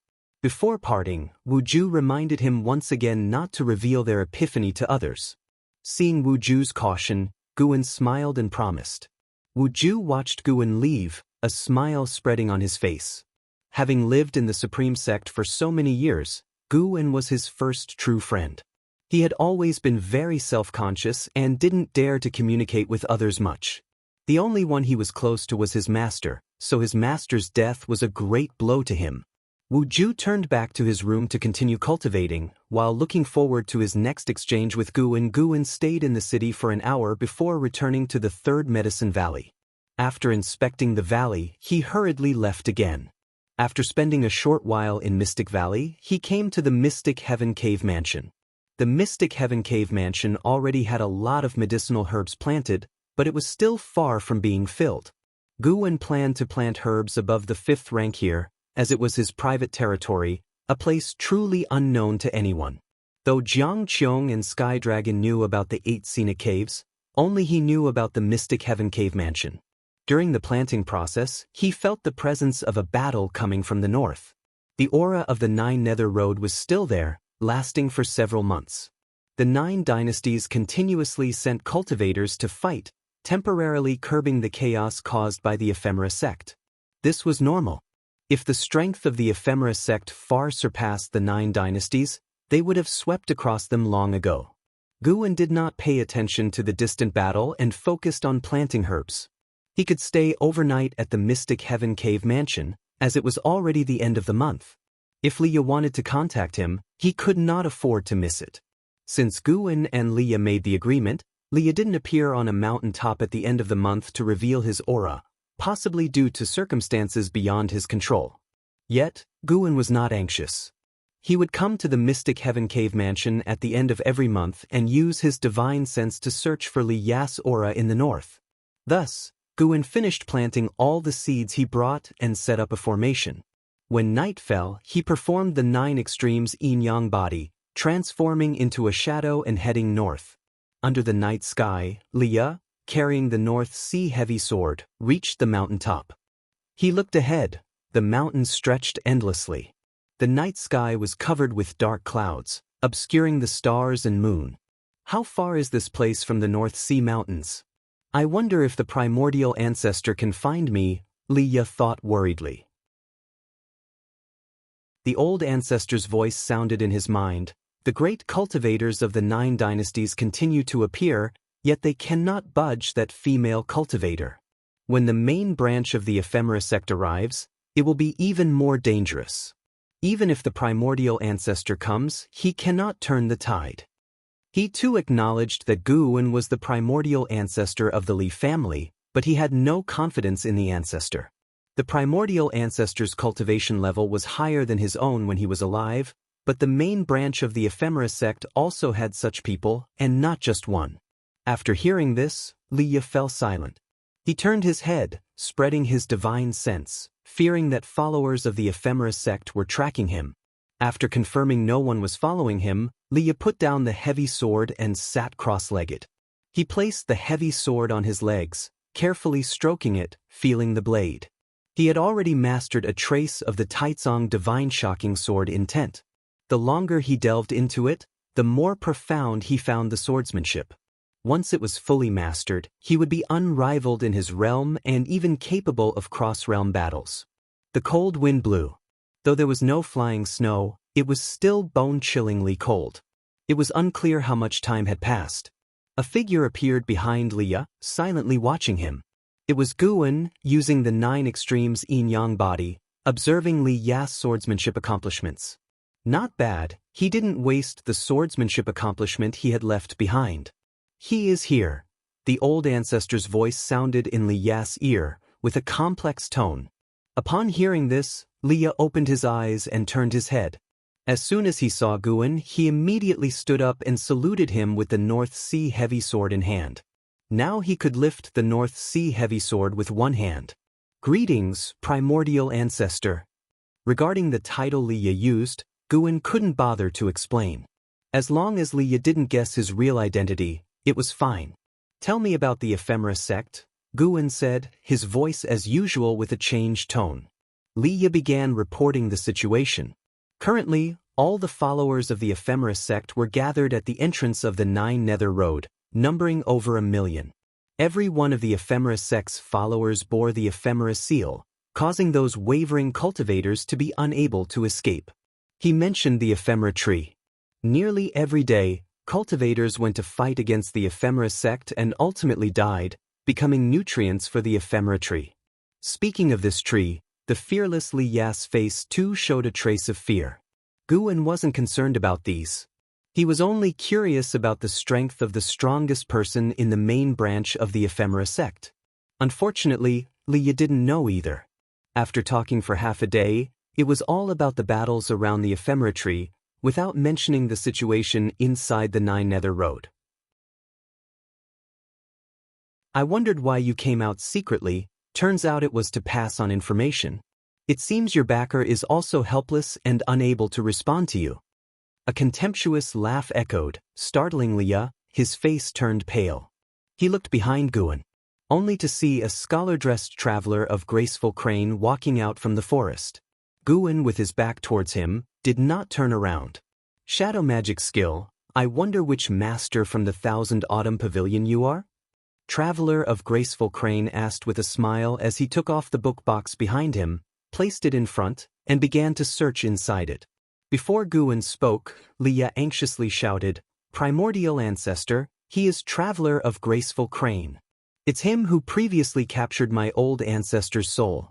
He is very strong, you must not be careless." Guwen turned his head slightly, glancing at Traveler of Graceful Crane. Traveler of Graceful Crane, Unification Realm 9th Layer 1209/3020/3030 Unification Realm 9th Layer, no wonder he spoke so arrogantly. With such cultivation, he could indeed roam freely in the Taicang Dynasty. Guwen slowly turned around, looking at Traveler of Graceful Crane rummaging through his things, not in a hurry, watching him perform. A Grand Unification Realm 9th Layer cultivator needed to search for something by hand? This guy clearly thought he had Guwen in the palm of his hand, deliberately messing with Guwen and Li Ya's minds. Primordial ancestor? So you are family. In that case, I'll torture you to death in front of him to put an end to his wild thoughts. Traveler of Graceful Crane sneered coldly. Upon hearing this, Leah immediately moved to stand beside Guwen, offering the North Sea heavy sword to him. To kill him, do I need a sword?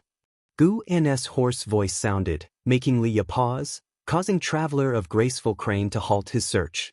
Traveler of Graceful Crane looked up at Guwen. The two stood on a slope, with Guwen standing higher.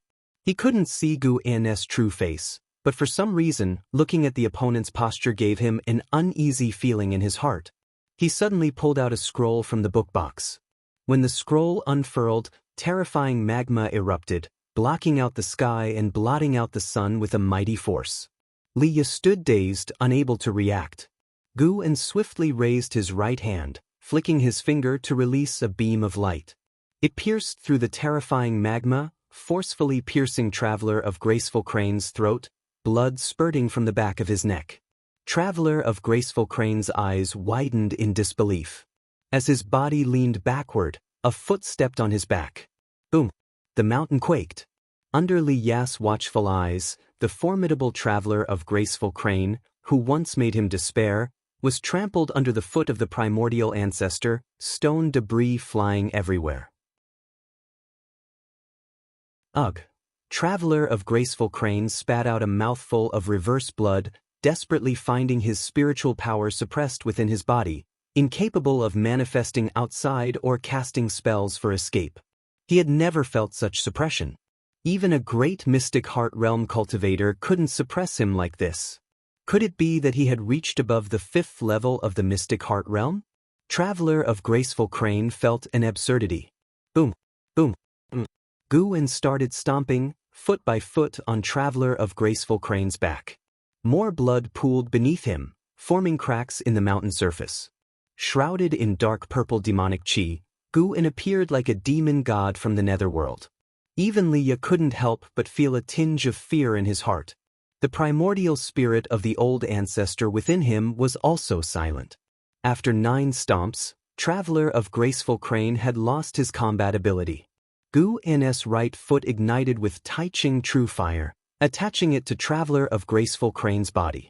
He then stepped back, using his left hand to capture Traveler of Graceful Crane's primordial spirit, while his right hand picked up the book box beside him. Traveler of Graceful Crane's body was swiftly incinerated to ashes. Guwen's figure vanished, leaving only a sentence. From now on, survive at your best. There's no need to seek me out again. Leah stood on the slope, gazing at the ashes of Traveler of Graceful Crane, speechless for a long time. After quite a while, he couldn't help but ask in his mind, "Do you still think the primordial ancestor has no chance against the main branch of the Ephemera sect?" The old ancestor didn't respond. Inside the Mystic Heaven Cave mansion, Guwen sat at a stone table, performing the soul-capturing skill on Traveler of Graceful Crane's primordial spirit. Indeed, Traveler of Graceful Crane was not from the 9 dynasties. He came from the main branch of the Ephemera sect, having arrived early on. 300 years ago, the main branch of the Ephemera sect descended upon the land of the 9 dynasties. He and several fellow disciples scattered. The others enacted the primary branch's major plan, searching for suitable puppet sects, while he traveled alone, seeking immortal opportunities. His actions were unique due to his core disciple status within the primary branch, possessing a prestigious background. 200 years ago, he encountered the mighty LV Bait-in, realizing he wasn't an opponent, so he avoided it, hiding away for 200 years. The main branch of the Ephemeris sect came to the land of the 9 dynasties knowing it would be devoured by demons. In their view, the human race here was doomed and better be fed to the ephemera tree. The ephemera tree craved the spiritual power and flesh of human cultivators. If it could devour the humans of the 9 dynasties, it could transcend the heavenly destiny, reaching the legendary 9th rank. At that time, the ephemera tree could open the 9 nether road anytime, providing convenience for the primary branch of the Ephemeris sect to act, traveling wherever they wanted. Through Traveler of Graceful Crane's memories, Guan learned about the hierarchy within the primary branch of the Ephemeris sect. Previously, he had slain Golden Spirit Venerable, one of the 100 venerables within the primary branch, each with a mystic heart realm cultivation level. The master of the primary branch had, 500 years ago, transcended the mystic heart realm to enter the legendary Mahayana realm. In other words, there was only one Mahayana realm cultivator in the primary branch of the Ephemeris sect. 500 years could allow that branch master to reach the 9th layer of the Mahayana realm? Guan pondered silently. Several ancient hours later, he withdrew his divine sense, then finished Traveler of Graceful Crane off, claiming 209 years of lifespan. Guan's right hand rested on the book box, lightly tapping it with his finger, eyes flickering. No more waiting. Tomorrow he would resolve the ephemera tree below the 9 nether road to prevent any long-term worries. Anyway, if he didn't act, the primary branch of the Ephemeris sect wouldn't just let it go.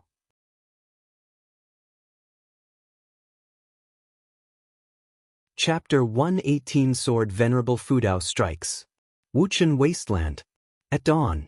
Because of the overcast clouds in the sky, this wasteland had never seen the sun or moon.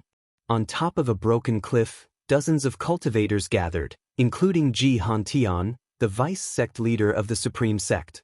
They looked towards the horizon, with worry etched on their faces. That female demon is simply too powerful. Without a mystic heart realm cultivator, no matter how many of us join forces, it will be useless. There is no mystic heart realm cultivator in our dynasty. Our sect once had one, but he left 800 years ago and has been hard to find. How many mystic heart realm great cultivators stand behind the ephemera sect? We have nowhere to go and cannot retreat. They were all leaders of various sects, all at the unification realm. Before the ephemera sect wreaked havoc, each of them was a legendary figure in the 9 dynasties' immortal cultivation world, possessing immense power to turn the tides. Yet now, after gathering for many days, they were at a loss, not daring to act rashly. Many unification realm cultivators had already died under the ephemera tree. Some had acted alone, and they had also launched total assaults, all ending in failure, the terror of the mystic heart realm paralyzing them. Ji Hantian suddenly raised his right hand. A ring on his index finger emitted a shimmering light that penetrated his brow. His face lit up with joy. Then he lowered his right hand and spoke. Everyone, our supreme sect's supreme elder, Grandmaster Xianquan, has returned and is on his way here. When he arrives, we can follow him in launching an attack. Our Grandmaster Xianquan has already attained the mystic heart realm. This statement made all the sect leaders look at him with matching excitement and joy.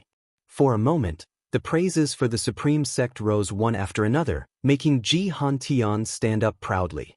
Although the supreme sect was the strongest sect in the Taicang dynasty, it might not rank among the top 3 within the 9 dynasties. If they could achieve indelible merit in facing the calamity of the ephemera sect, they would surely become famous, attracting more families and cultivators in the future. The atmosphere on the cliff improved, and everyone saw hope in defeating the demon of the ephemera sect. Meanwhile, thousands of miles away, under the rolling overcast clouds, hundreds of zhang tall ephemera tree stood like a gigantic demon, towering and ferocious. Vines hung down from the branches of the ephemera tree, most of them with corpses tied to the ends. Some were not completely dead, their bodies trembling slightly, eyes filled with blood, veins bulging in their necks, a pitiful sight. Amid the crowd, Jiang Qiong's delicate brows furrowed as she looked at the hanging cultivators. She couldn't help but touch a blood-colored ephemeris seal on her wrist, her heart filled with worry. If this continued, she felt she would either be killed by the 9 dynasties' cultivators or be absorbed by the ephemera tree. She couldn't just sit and wait for death. But what could she do? The ephemeris seal restricted her freedom. Jiang Qiong looked at the middle-aged man beside her and transmitted her voice. "Father, do you still trust the ephemera sect?" The middle-aged man sitting next to her was her father, Jiang Lang, one of the pavilion masters of the Thousand Autumn Pavilion. He had not only brought Jiang Qiong but also many disciples to join the ephemera sect.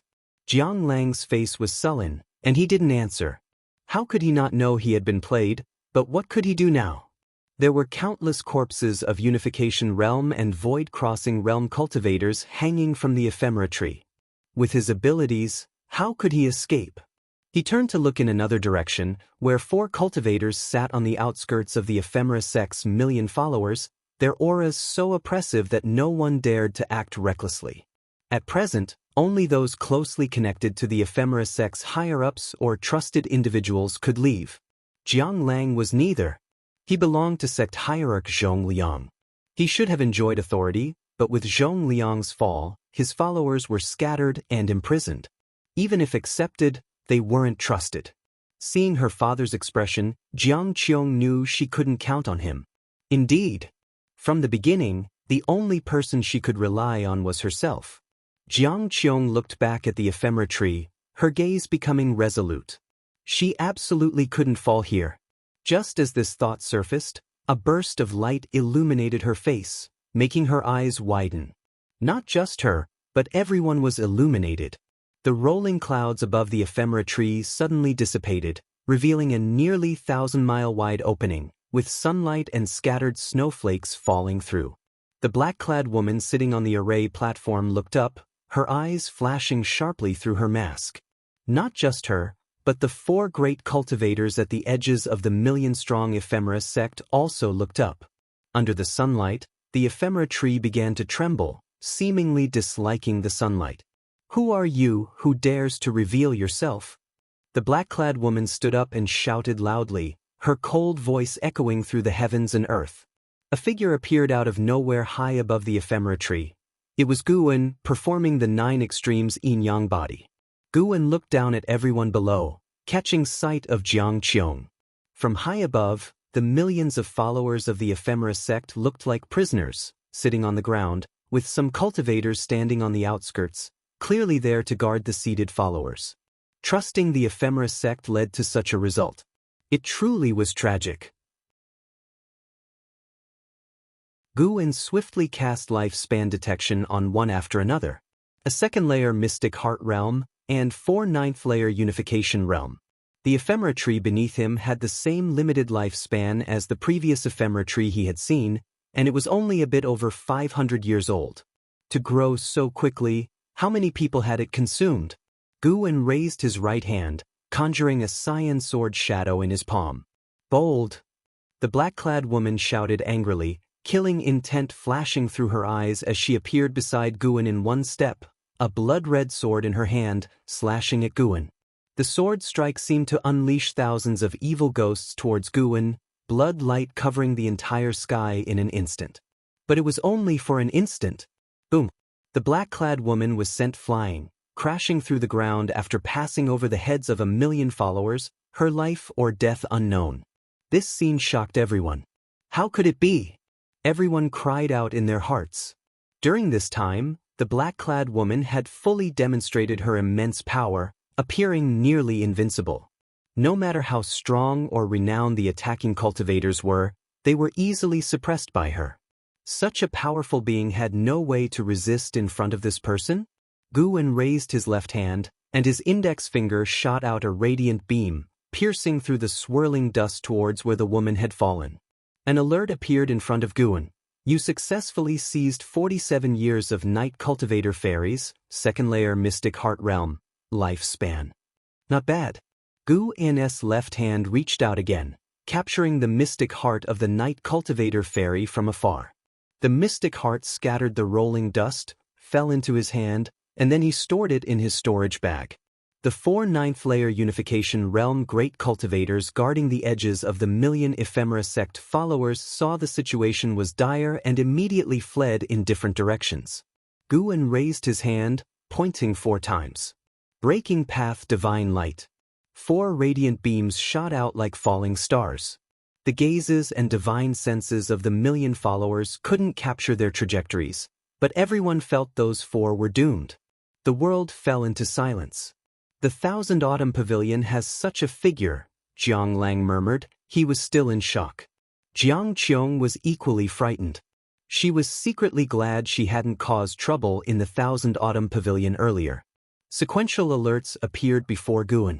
He released the cyan sword shadow in his right hand, pointing the sword tip at the ephemera tree. Feeling the threat, the ephemera tree trembled, releasing the corpses as the vines floated upwards. Under the watch of the million followers of the ephemera sect, a terrifying, twisted face emerged from the main trunk of the ephemera tree. What is that? A demon tree. It really is a demon tree. That face, we were deceived. No. Impossible. A deafening uproar erupted among the million followers. Unlike Jiang Qiong, most had come this far still harboring illusions or needing to cling to hope. Rumble, the ground quaked as enormous vines burst through and struck at Guan, startling the crowd to soar into the sky, with some taking the chance to flee. Yet there were also those, including Jiang Qiong, who courageously charged into the 9 nether road. The cyan sword shadow in Guan's palm burst forth with terrifying sword intent, descending like a divine weapon with dazzling light. That sword intent. Sword Venerable Fudao. During her flight, Jiang Qiong looked up at Guan in horror. Sword Venerable Fudao was that powerful. The cyan sword shadow, carrying the sword intent of the Taicang Divine shocking sword, fell. Cultivators barely lifted off, were unable to flee the battlefield before the cyan sword shadow descended on the ephemera tree. This time, the sword intent was overwhelming, forcefully suppressing the ephemera tree, reducing it to ashes from top to bottom. The sword shadow hit the ground, shattering it, creating faults spreading rapidly in all directions, resembling an expanding spider web from the sky. Guan watched Jiang Qiong escape into the 9 nether road without stopping her. After today, Jiang Qiong would struggle to survive even if she stayed.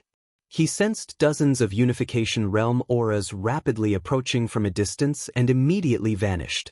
As for the million followers, Guan had considered slaughtering them but feared many, like Yang and I and Liya, had been deceived or forced into the sect, making causality too complex, and he feared killing innocents.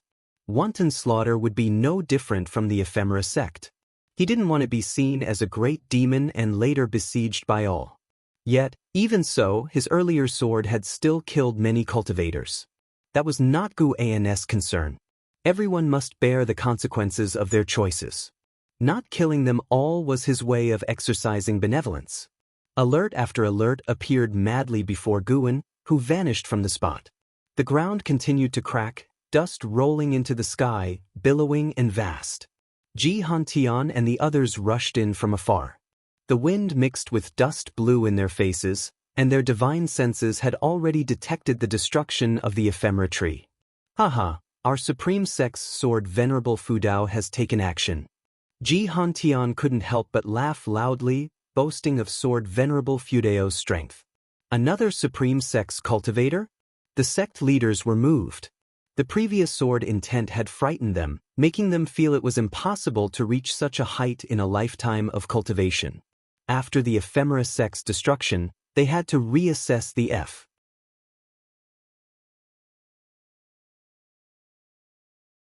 Chapter 119. Sword Venerable's Prestige. Lu Lingjun's guest Guan walked into Mystic Valley, scanning the disciples' cultivation along the way. He spotted Chu Jingfeng meditating under a tree with a wooden sword standing before him. He suddenly became interested and turned around to walk over.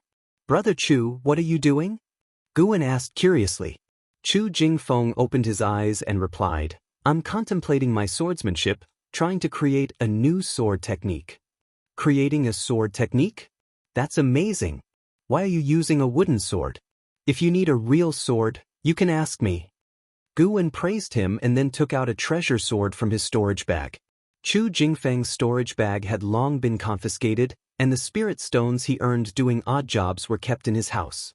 Facing the gift of the sword, Chu Jingfeng shook his head and said, "No need. I want to comprehend pure swordsmanship, deriving it from the heart rather than from the sword itself." It sounded quite profound. Gu Wen put away the sword and said with a smile, "If you need anything, just come to me anytime." After speaking, he headed towards his attic. Chu Jingfeng watched Gu Wen's back, sensing his joyful mood. Though he is weak, he is always cheerful. Chu Jingfeng watched Gu Wen's back silhouette silently, feeling a tinge of envy in his heart. Born into a wealthy family, he ended up imprisoned due to the family's power struggle. If he had the choice, he would prefer starting as a servant disciple to avoid heavy burdens. Chu Jingfeng stopped thinking about it and resumed his sword enlightenment. After cultivating Daoist expansion skill, his cultivation level couldn't increase. He was too lazy to practice other spells, deciding to focus solely on sword enlightenment. Just like that mad swordsman Han Ming of Great Yu, who after attaining sword enlightenment, became unstoppable. Elsewhere, back in his attic, Gu Wen sat at his desk and brought up his attribute panel. His lifespan had skyrocketed by more than 300,000 years. This meant that during the extermination of the ephemera tree, he had killed thousands of ephemera sect cultivators. Gu Wen suddenly understood why there were so many demon cultivators. He tried hard to calm his emotions and maintain his original heart, not falling into the demon path. It's still better to grow flowers and herbs. The lifespan provided by Mystic Heart Realm great cultivators is equivalent to that of 5th-tier medicinal herbs. For him, the benefits of killing enemies were not much different from harvesting herbs and might even invite potential trouble. Gu Wen took out the Green Hero travelogue to shift his attention. Soon, he immersed himself in the love and grudges between the Green Hero and his beloved. Meanwhile, in the dustless wasteland, many cultivators flew through the air. Some were arriving, others were escorting ephemera sect cultivators away. On a cliff, Ji Hantian stood behind an elder in a white robe, respectfully recounting the earlier battle. "That's how it happened, elder. It was all thanks to Sword Venerable Fudao. Who exactly is he among the supreme elders?" The Mystic Heart Realm great cultivator had no way to resist him. Ji Hantian asked, trying hard to suppress his excitement. The intervention of Sword Venerable Fudao had thrilled him greatly and made him proud. Recalling the shocked expressions of other sect leaders, he felt immensely satisfied. The elder standing before him, who had just returned, was Supreme Elder Xianquan. Supreme Elder Xianquan remained silent, closing his eyes as well. Ji Hantian did not disturb him, thinking that the Supreme Elder was contemplating who Sword Venerable Fudao might be. Little did he know, Supreme Elder Xianquan was deeply shocked inside. Which Supreme Elder in the Supreme Sect was this powerful? However, he had heard stories of Sword Venerable Fudao upon his return, which at least suggested the other party's heart was aligned with the Supreme Sect, most likely being a member, though not a Supreme Elder. He had encountered similar situations overseas, where extraordinary talents would emerge in those super sects, stepping forward during the sect's crisis. This was known as the sect's great fortune. Could it be that the Supreme Sect also had such great fortune? Supreme Elder Xianquan slowly opened his eyes and said, "Sword Venerable Fudao hides his identity because he doesn't want to be disturbed. The more this is the case, the less we should probe into his identity. We should even find ways to protect his information. But his achievements must be widely publicized to strengthen his sense of belonging to the Supreme Sect. Otherwise, over time, he may leave, feeling that the Supreme Sect has no benefits for him and only drags him down." "Elder, I think the same. I've already sent a message to the sect leader, asking him to publicize this matter," Ji Hantian said with a smile. The Supreme Sect had survived another catastrophe. According to ancient laws, it would rise triumphantly after a disaster. "Go about your business. They'll check the entrance to 9 Nether Road. Perhaps this path could become an opportunity for the Supreme Sect. After saying this, Supreme Elder Xian Quan vanished into thin air. Ji Han turned around and left, preparing to discuss with other sects how to handle Nine Nether Road. As the year's end approached, Guwen went to the outer gate city to find Wu Ju, bringing wine and roasted chicken. Seeing him, Wu Ju was delighted, pulling him inside.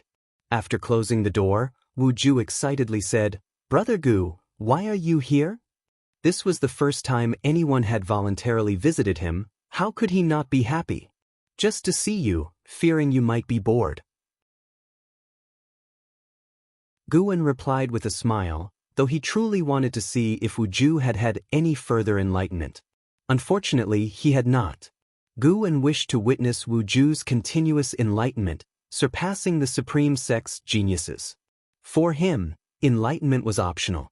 After all, he could increase his lifespan through other means. He considered enlightenment out of boredom and to see if he could find a way to help extend the lifespan of those around him. So far, enlightenment seemed quite difficult, not achievable merely through deep experiences or rich emotions. Wu Ju placed bowls and chopsticks on the table, while Guwen set down the wine and roasted chicken, observing the room and noting no changes. Wu Ju's cultivation had risen from Foundation Establishment Realm 2nd layer at the end of his enlightenment to Foundation Establishment Realm 4th layer. How long had it been? His talent seemed higher than that limited by extreme longevity. Judging by his living environment, it appeared Wu Ju had not sought another master. By the way, have you heard about Sword Venerable Fudeo's deeds? He single-handedly defeated the Ephemera sect, unbelievably. Thousands of fellow sects couldn't vanquish that demon, but he killed it in 2 moves. He's even more impressive than Gu Yu from the Supreme Immortal Venerable. While pouring wine for Guwen, Wu Ju said with a smile. The Supreme Sect was already abuzz with Sword Venerable Fudeo's legend, and not just Wu Ju, servant disciples from the 3rd Medicine Valley and Mystic Valley were discussing it. Visiting Tianya Valley a few days ago, Luo Hun had also inquired about this. "Of course I've heard, truly impressive. I wonder what he's like in person," Guwen said with a laugh. The two began discussing Sword Venerable Fudao, toasting back and forth, quickly finishing a jar of wine. Wu Ju pulled out a secret book from his pocket, saying, "Brother Gu, this is a fist technique I exchanged for all my savings. Take a look and practice it when you get home." Guwen hurriedly refused. "How can I accept this? No, I can't take advantage of you." "What do you mean, take advantage? You're my only friend, and learning some combat techniques is never a bad thing. I've come to realize that the immortal cultivation world is rarely peaceful for decades, with conflicts between righteous and demonic paths erupting frequently." Wu Ju said earnestly. Hearing this, Guwen had no choice but to accept. He began to read through the fist technique. Sunset Fist. After a quick look, Guwen memorized it all and returned the secret book to Wu Ju. Wu Ju was stunned, asking, "So quickly? You don't like it?" Guwen replied, "I'm not fond of fighting. This fist technique is too aggressive for me." Wu Ju smiled wryly. "When cultivators fight, it's a matter of life and death unless you stay in the Supreme Sect forever." "Huh, I really want to stay here forever." "Fine then." Not wanting to take advantage of him, Guwen took out a swordsmanship book, saying, "I have a sword technique here, would you like to see?" "No need. Though I respect Sword Venerable Fudao, I don't like using swords. Or rather, I don't like using magic artifacts in battle. I only trust my fists and feet." Wu Ju waved his hand, displaying his muscular arm. Guwen chuckled and took out the Gale Shadowless Leg secret book, saying, "How about this one?" Wu Ju glanced at it, instantly unable to look away. "It sounds impressive, must be valuable? No worries, take it. If you become important in the Supreme Sect one day, don't forget about me," Guwen said. Hearing this, Wu Ju hesitated no longer, eagerly taking the book and reading it intently. Guwen picked up his wine bowl, gazing at the focused Wu Ju. Who could imagine his demeanor 1,000 years from now? With the arrival of spring, the snow season extended, not ceasing even by the time of the spring festival. The third medicine valley became lively, with the attic area adorned with lanterns and festive decorations. The disciples were busy, their faces beaming with smiles. Guwen sat at a long table in the courtyard, watching the bustling disciples with a smile. Having many people was good, no need for him to toil. Guwen glanced at Lu Lingjun, who was making paper cuts among the female disciples, looking virtuous and gentle, contrasting her unification realm 9th layer cultivation level. Xiaochuan approached excitedly. Senior brother, they're building a statue of sword Venerable Fudao next to the heavenly repair platform. It's grand. You must see it next time you go. He had also started cultivating the Daoist expansion skill, though less enthusiastically than Chu Jingfeng or Lu Jiujia. He had accepted his aptitude and enjoyed life honestly. Guwen could only respect this, as forcing cultivation was not possible. Besides, practicing the skill seriously only delayed aging, not prevented it. Is that so? I should indeed take a look. Guwen raised his eyebrows and smiled. The Supreme Sect's attitude pleased him, giving him due respect. Xiaochuan continued narrating changes in the outer gate as Guwen sensed LV Beiyin flying over. Soon, LV Beiyin landed. Xiaochuan immediately got up and left, not daring to intrude. Let's talk inside, LV Beiyin said, making his way into the attic. Lu Lingjun glanced over, curious. What was Gu An's true identity? Why did this unification realm 9th layer great cultivator constantly seek him? Could Guwen be hiding his cultivation, not as weak as he appeared? These thoughts swirled in Lu Lingjun's mind, urging her to find an opportunity to talk with Xiaochuan. Meanwhile, inside, Guwen shut the door, and LV Beiyin placed a restriction, then sat down asking, "There's a great opportunity, do you want it?"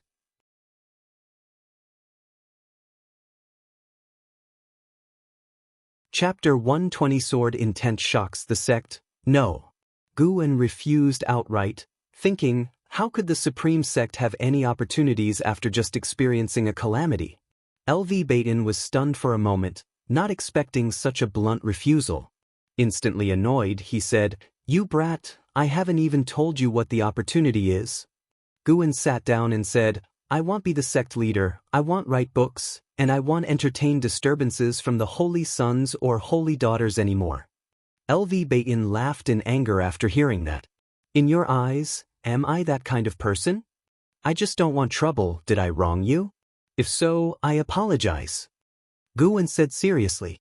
LV Beiyin's face froze, then he gave a faux cough and said, "Naturally, you have wronged me. I came to find you for other matters."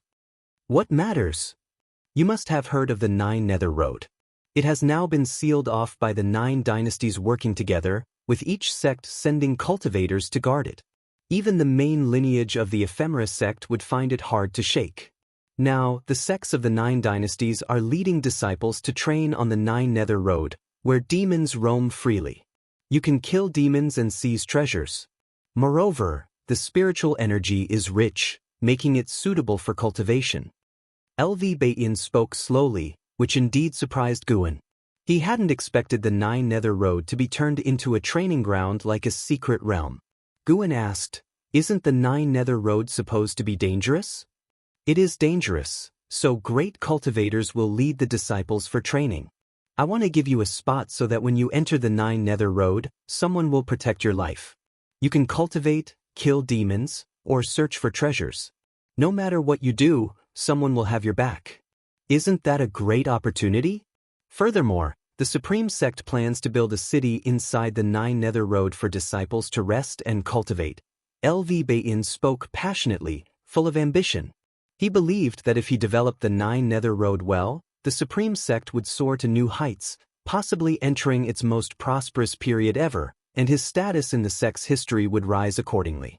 Guwen listened carefully and thought it indeed seemed feasible. LV Beiyin seemed intent on changing a long-standing trend where cultivators would leave the 9 dynasties' lands after reaching the unification realm to seek opportunities elsewhere. LV Beiyin wanted to enhance the foundation of the Supreme Sect, making it stronger so future disciples wouldn't need to venture out for opportunities. The 9 Nether Road was his first step. He also planned to establish a sea route, led by the newly returned elder Xianquan. He spoke more and more passionately, almost declaring his intention to unify the continent. Guwen listened with great interest, admiring LV Baishan's vision. The stronger the supreme sect, the better it would be for him to benefit from its shade. After a long while, LV Bain finally ended his endless speech and looked at Guwen asking, "So, will you go?" Guwen shook his head and said, "I won't go.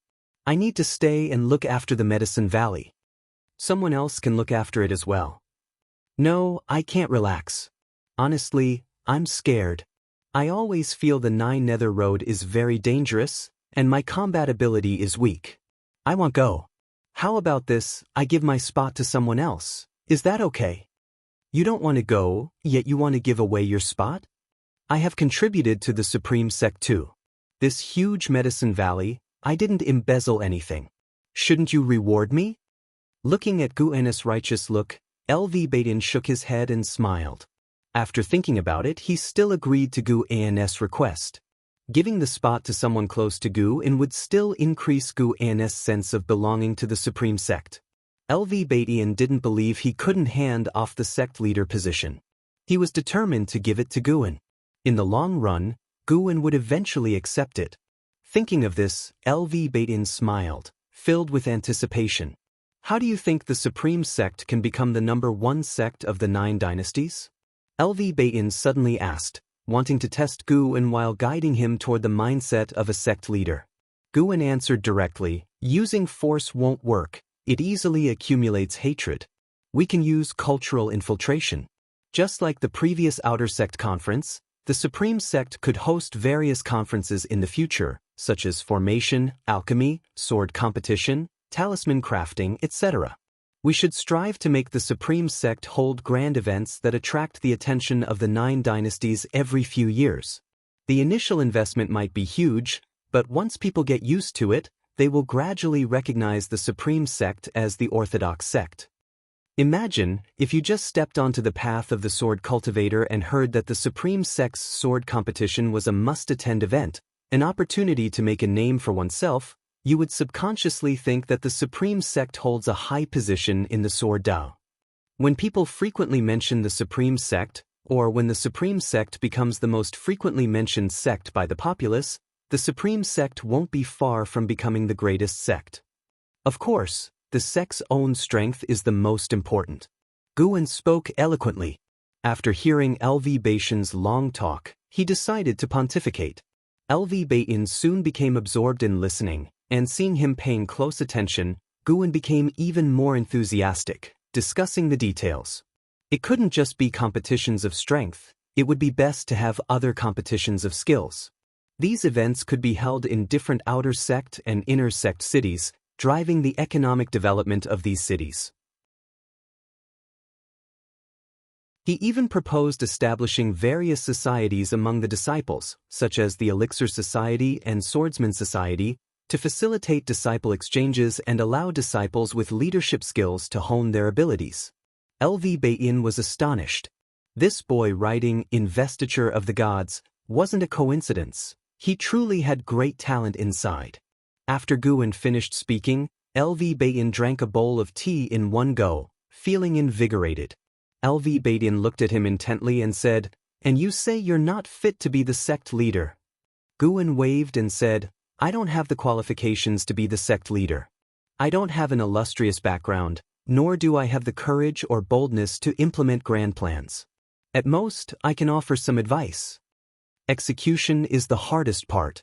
Guwen would never be sect leader." LV Bain smiled and then began to ask questions about the strategies Guwen had just mentioned, with Guwen patiently answering. An hour passed before they both walked out of the pavilion. LV Bain followed Guwen, still savoring Guwen's ideas. As soon as they went downstairs, he bid farewell, saying he wasn't in the mood for festivities. Guwen didn't try to persuade him to stay. Without LV Bain around, the festive atmosphere in the Third Medicine Valley became even more relaxed. After the new year, the matter of training on the 9 Nether Road quickly spread throughout the Supreme Sect. Treasures, heavenly materials, demon cores, spiritual energy, All kinds of benefits of the Nine Nether Road began to spread wildly. It was obvious that LV Batian, heeding Gu An's advice, focused on publicizing the specific benefits of the opportunities, stirring up the enthusiasm of the disciples and enhancing their sense of belonging to the sect. In the Law Enforcement Hall, Yi Lan was summoned to meet with the elder of the Law Enforcement Hall. The elder of the Law Enforcement Hall smiled and said, "Yi Lan, the higher-ups have assigned you a spot for the Nine Nether Road. You are quite impressive. Don't worry, the Law Enforcement Hall won't mistreat you. We will help you better enter the Nine Nether Road." Yi Lan froze. The Nine Nether Road? The first person she thought of was Guan. Even though she had been rooted in the Law Enforcement Hall for years, opportunities like the Nine Nether Road were far beyond her reach. She had heard that the first batch of spots for the Nine Nether Road was limited to only 200, and the outer sect hardly had any chance. The corners of Yi Lan's mouth lifted. She felt no burden about being taken care of by Guan, only surprise and sweetness. "Senior brother, it seems you still have me in your heart, even if you are stubborn with words." Yi Lan understood Gu An's thoughts. Romantic relationships could indeed hinder cultivation. Precisely because of this, she wanted to seize every opportunity to become stronger, proving her determination to her senior brother. Winter passed, and spring came, bringing the awakening of all things. Time reached early March. In the third Medicine Valley, Guan squatted by the Heavenly Spirit Pond formed by Heavenly Spirit water. He had just released a batch of carp into it and was watching them swim freely to see if they could absorb the spiritual energy of the pond. Lu Lingjun stood beside him and said, "If raised like this, they might develop spiritual wisdom. Will the Heavenly Spirit water continue to expand?" Guan asked curiously. Lu Lingjun replied, "With the amount of water I have given you, it should reach a diameter of 10 zhang." Hearing this, Guan thought it was a bit small. Just as he was about to speak, suddenly a sword intent came from afar, alarming the sky. Lu Lingjun's expression changed slightly. She turned her head, frowning. Guan looked up and saw thunderclouds rapidly rolling in the sky, heading towards the inner sect. The sword intent of the Taicang Divine shocking sword. Guan could feel Enhao's presence. Good boy, he's already mastered the sword intent of the Taicang Divine shocking sword so quickly. Guan felt both gratified and a bit shocked. Enhao's talent was truly extraordinary. Lu Lingjun said in surprise, "This sword intent is similar to that left by Sword Venerable Fudao on the Heavenly Repair platform, but it's far less grand. Could it be that a disciple of Sword Venerable Fudao has initially mastered the Sword Dao?" Guan asked curiously, "A disciple? How can you tell so clearly? I can't even feel it." Lu Lingjun remained calm, saying, "Perhaps I've seen others cultivate sword intent." Having been a servant disciple for so long, she already understood the supreme sect and was ready to move up. To increase her status, her cultivation was naturally key. She didn't plan to start as an outer disciple but wanted to be introduced by Guan. Meanwhile, amidst clouds and mist, a mountain peak protruded through the sea of clouds, looking like an immortal realm. Alone at the mountain top, Enhao was meditating. Enhao's white robes fluttered wildly, and in front of him, a sword shadow condensed, exuding an ancient aura. Figures appeared out of thin air around him. LV Batian and Elder Xianquan had also arrived. Elder Guzong looked at Enhao, astonished, and said, "This sword intent is..." Another elder said in a deep voice, "The sword intent of Sword Venerable Fudao. Did he gain insight from the Heavenly Repair platform?" "No, just relying on the Heavenly Repair platform isn't enough. He must have inherited Sword Venerable Fudao's legacy." A female elder said in a deep voice. "So, he is a disciple of Sword Venerable Fudao? No wonder, such a genius would voluntarily join the Supreme Sect without any background. It turns out, Sword Venerable Fudao helped us nurture the disciple," Elder Guzong remarked. LV Batian kept his eyes fixed on Enhao, his gaze flickering. Elder Xianquan stroked his beard and said, "Such domineering sword intent, it could be recognized as the foremost sword Dao of the Taicang dynasty." His comment made the elders even more excited, and they began discussing Enhao's background and talent. Elder Xian Quan, meanwhile, waved his sleeve, and flags flew out from it, surrounding Anhao. The flags started to gather nature's spiritual energy, pouring it into Anhao's body.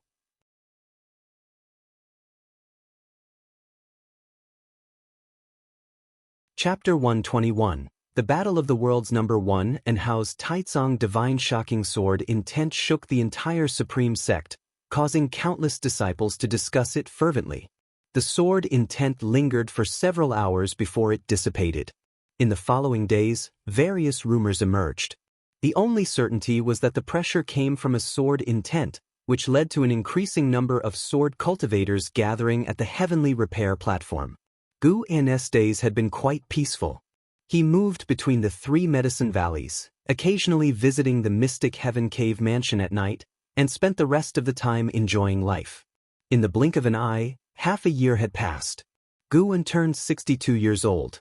The news of Sword Venerable Fudao's eradication of the ephemera sect demons had just truly spread throughout the immortal cultivation world. Gu An often heard people in the outer sect talking about it, and Sword Venerable Fudao had already earned the reputation of being the foremost sword cultivator of the Taicang dynasty. Some even thought he was the best in the world. That day at noon, Gu An stood at the edge of the heavenly repair platform, looking at the 100-foot-tall stone statue ahead, feeling pleased. This 100-foot-tall stone statue was the divine statue of Sword Venerable Fudao, crafted in the posture of Gu An performing his 9 extremes yin-yang body. The demonic chi around him was sculpted into an aura. The statue had one hand pointing diagonally and the other holding a sword, exuding an imposing air. At this moment, it wasn't just Gu An who was observing the divine statue of the Sword Venerable. There were also over a dozen others gazing up, each discussing among themselves. Listening to their words of admiration for Sword Venerable Fudao, Gu An felt even more delighted. Fame across the world? Who wouldn't want that? Gu An wanted it too, but he feared others discovering his life-stealing ability, so he kept a low profile. However, being able to make a name for himself under another identity still satisfied his vanity. Sword Venerable Fudao may indeed be the foremost sword cultivator of the Taicang dynasty, but he is not necessarily the best in the world. A voice drew Gu An's attention, as well as the gaze of many disciples around. The speaker was a man in blue attire, holding a folding fan. With an elegant demeanor and a handsome, calm face, it was as if the outrageous words just now hadn't come from his mouth. A burly inner sect disciple looked at the man in blue and said in a deep voice, "Oh? Then pray tell, who is the best sword cultivator in the world?" By now, Sword Venerable Fudao was the pride of all Supreme Sect disciples, and they wouldn't tolerate any questioning. The man in blue responded, "In the westernmost land within Tianwei, there is a sword cultivator called Daoist Tianjian. 700 years ago, he was the foremost sword cultivator of Tianwei. He later retreated into the deep mountains, focusing solely on sword enlightenment. Not long ago, a sword intent erupted in Tianwei, proving he is still alive. If not for Sword Venerable Fudao's swift action, it would have been this senior who ended the ephemera sect. Tianwei, one of the 9 dynasties, located at the far west, constantly plagued by demons, yet its territory was even more extensive than Taicang, a testament to Tianwei's might. Gu An sensed that this person's cultivation level was hidden. On the surface, he appeared to be at the core formation realm, but had actually reached the divinity transformation realm. He cast a lifespan detection. Siege Divinity Transformation Second Level 289/800/1300, Concealed Cultivation, and boasting of Tianwei cultivators, this rascal must not be a disciple of the Supreme Sect. Gu An remained silent, watching as the surrounding disciples verbally attacked Siege. Siege remained indifferent, facing the insults and slanders with calmness. Daoist Tianjian was indeed formidable and once renowned throughout the world. But that's ancient history. As a prince of the Tianwei imperial family, possessing the fire god blood lineage, to speak so recklessly within the Supreme Sect, are you inciting a war? A voice came, and everyone turned to see the mad swordsman of Great Yu, Han Ming, striding forward. Xianxia turned back, raised his hand in salute and said, "So it's the mad swordsman, senior. I've heard you've been in the Supreme Sect for many years. Are you planning to join the Supreme Sect?" He smiled gently, but his words were uncomfortable. Boy, if not for the favor your father, the Emperor, granted me, you'd be a corpse now. Do you think your divinity transformation realm cultivation can withstand my sword?" Han Ming snorted coldly. Divinity transformation realm. Upon hearing this, the disciples who had previously insulted Xianxia all turned pale and retreated. Since that's the case, there's no need to pretend anymore. Xianxia smiled, then looked around and shouted, "I am a disciple of Daoist Tianjian, a prince of the Tianwei dynasty, Xianxia. Today, I am here on behalf of my master to issue a challenge. In 3 months, my master will personally arrive at the heavenly repair platform to seek instruction in swordsmanship from Sword Venerable Fudao." His voice echoed beneath the sky, audible to the entire city. Someone wanted to challenge Sword Venerable Fudao? Han Ming smiled. He was the first sword cultivator to seek instruction from Sword Venerable Fudao, reminding him, "The ephemera sect has great cultivators beyond the unification realm. Does your master have such a level?" Xianxia closed his fan and smiled. "Of course, originally my father, the Emperor, was going to ask him to deal with the ephemera sect. Unfortunately, he was a step too late." His tone was arrogant, as if Daoist Tianjian's victory over Sword Venerable Fudao was assured, further displeasing the Supreme Sect disciples. An elder appeared beside Xianxia out of thin air, said a few words using sound transmission skill, causing Xianxia's face to change slightly. He snorted, "Let's go. Anyway, the challenge has been issued. Whether or not Sword Venerable Fudao accepts it is his business." He then left with the elder. Guwen watched his departing figure, growing cautious. Sword Venerable Fudao had just thwarted the ephemera sect's conspiracy and was at the height of his fame. For someone to dare step forward now, they must be very capable. Guwen didn't dwell on it and turned to leave the heavenly repair platform, intending to check on Wuju. A month ago, Wuju's maximum lifespan had increased again, making Guwen even more interested in him and curious about the potential limit of his lifespan. Third Medicine Valley, inside a loft. LV Baidian scoffed, "Tianwei is quite ambitious, wanting to suppress the Supreme Sect to seize control over the Nine Nether Road.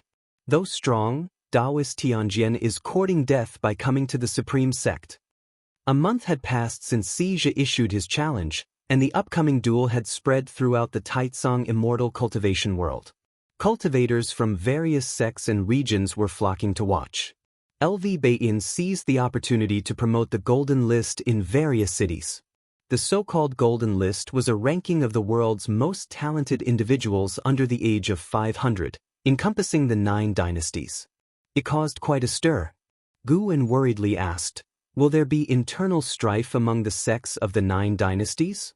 You can rest assured, the demon calamity is imminent, and no one dares to act recklessly. Furthermore, the main lineage of the ephemera sect may cause chaos on the Nine Nether Road. At that time, the sects of the 9 dynasties must unite. Otherwise, one-on-one, none can guarantee the defeat of the main lineage of the ephemera sect. That's precisely why Tianwei asked Daoist Tianjian to act, in the name of sparring to suppress us. LV Baidian waved dismissively. Guwen asked again, "If Sword Venerable Fudao kills Daoist Tianjian, won't it trigger a war?" Just when Han Ming had come, now another one. Guwen couldn't tolerate it. This time, he needed to strike, preventing such troubles from arising continuously. Naturally not. If even Daoist Tianjian is dead, Tianwei will only be more wary of the Supreme Sect. It's best if Sword Venerable Fudao slays Daoist Tianjian. LV Baidian snorted, a fierce look on his face. Guwen suddenly remembered that this guy had once been impeached by the Hall of Elders due to his tyrannical behavior. LV Baidian's tone shifted. "And how is a disciple of Sword Venerable Fudao? Do you think his appearance in front of me is a reminder from the Sword Venerable?" "A reminder of what?" "A reminder that my position as sect leader is unstable." LV Baidian's eyes turned deep, and his tone became elusive, making it unclear what he was thinking. Guan couldn't help but laugh and said, "If that's the case, hasn't Chu Tianqi already perished?" LV Badian asked, "Do you think he hasn't? And how is exceptionally talented and must be favored by Sword Venerable Fudao? If it were you, would you send your most beloved disciple to a rival to become a sword?" Guan felt LV Badian was getting delusional. "You have a point." LV Badian smiled. Seeing his smile, Guan's heart skipped a beat. Wait, why was he asking him? LV Badian continued, "And Hao's talent is so strong that once he fully grows, it will be easy for him to earn the respect of the entire Supreme Sect, just like that true inheritor. Kid, if you don't become sect leader, the position will be his." "Wouldn't that be better? I don't want to be sect leader anyway." Guan shook his head, and LV Badian smiled, saying no more. Then, Guan inquired about Yi Lan's situation. The first group to venture into the Nine Nether Road had already set off. LV Badian reassured, "Don't worry, I personally instructed the leading elder to take care of her." With the Qinghong sword, Guan could always sense Yi Lan's situation. However, he would only intervene in her moments of peril. Normally, he didn't want her to be neglected or bullied. The two chatted a while longer. Before leaving, LV Badian left a book. After LV Badian left, Guan picked it up to read. Defying Fate Divine Skill. At dusk, Li Ya, carrying the North Sea heavy sword, walked to the edge of the heavenly repair platform, gazing at the divine statue of Sword Venerable Fudao with barely hidden excitement in his eyes. Ancestor, the primordial ancestor is indeed Sword Venerable Fudao. Li Ya screamed in his heart. The ancestor was also shocked, sighing, "I thought he was the demon of the Thousand Autumn Pavilion?" I told you, our primordial ancestor can't possibly be a demon cultivator." Li Ya was overjoyed. On his way here, he had already learned about Daoist Tianjian's challenge, so he came to the heavenly repair platform to admire the image of Sword Venerable Fudao, discovering that he was indeed the primordial ancestor of the Li family. He began to look forward to the upcoming duel. "Why don't you go see your junior brother Gu?" the old ancestor's voice teased. Li Ya replied in his mind, "I won't disturb him. My recent experiences aren't worth sharing. I'll wait until I've mastered the Taicang Divine shocking sword. Besides, the Supreme Sect is about to launch the Golden List. I must make a name for myself in the Golden List ceremony." His tone was full of confidence. After consuming the Dragon Image Divine Primordial and learning the Taicang Divine shocking sword, his confidence had soared. 7 steps away, a figure approached, also starting to gaze up at the divine statue of Sword Venerable Fudao. "Wu Ju." He looked at the divine statue of Sword Venerable Fudao, his eyes filled with sorrow. "Master, you always respected Sword Venerable Fudao. It's a pity you can't witness the upcoming duel." Wu Ju thought silently, contemplating deeply. Gradually, he began to enlighten the path. Li Ya, after watching for a while, turned to leave. "Wait!" the old ancestor's voice suddenly rang out.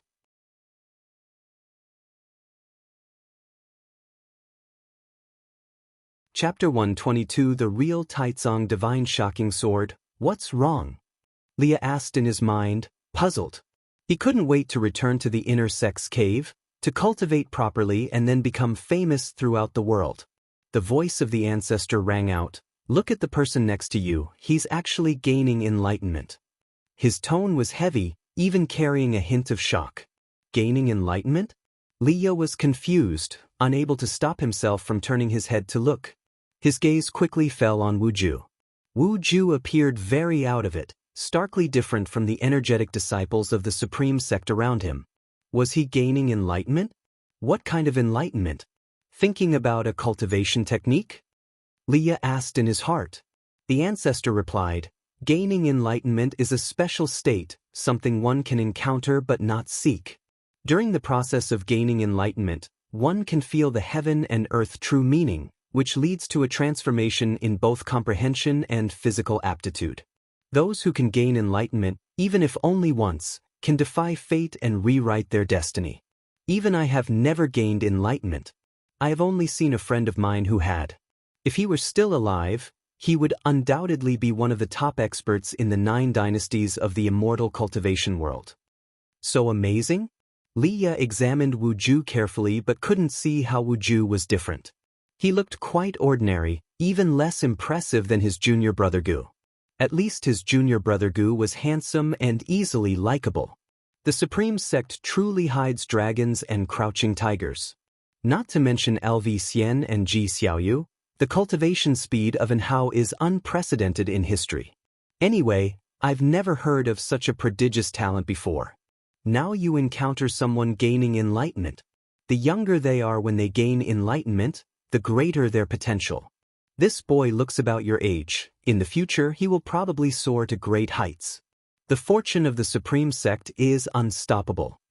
The ancestor's tone was filled with emotion. He also felt pressured. Remembering his promises to Liya, he was filled with shame. He had promised to help Liya ascend to the peak of immortal cultivation and become #1 in the world. But seeing LV Xian and Ji Xiaoyu, and hearing the legends of An Hao, he felt the pressure. The talent of these 3 was too exaggerated, and their backgrounds far surpassed Liya's. The ancestor thought he couldn't provide Liya with an advantage in cultivation resources. It's a good thing that the Supreme Sect is so powerful. With rivals, I have something to look forward to, Liya thought confidently, leaving the ancestor unsure of how to respond. After a long time, the ancestor finally spoke. Just stay nearby. When he wakes up, ask him if he has a master.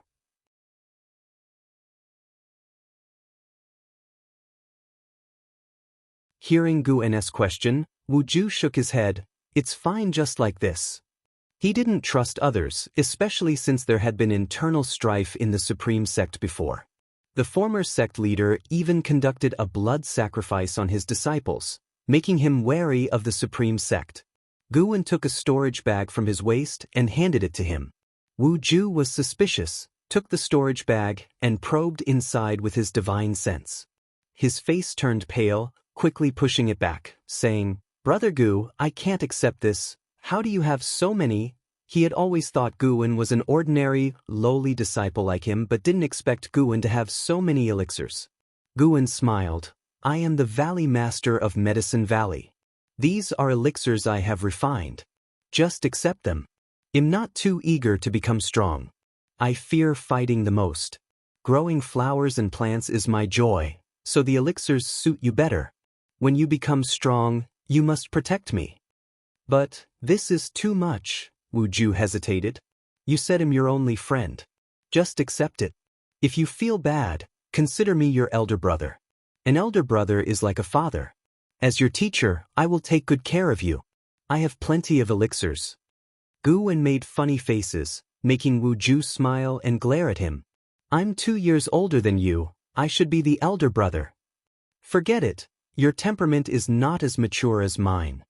They began to bicker, and the smile on Wuju's face grew wider.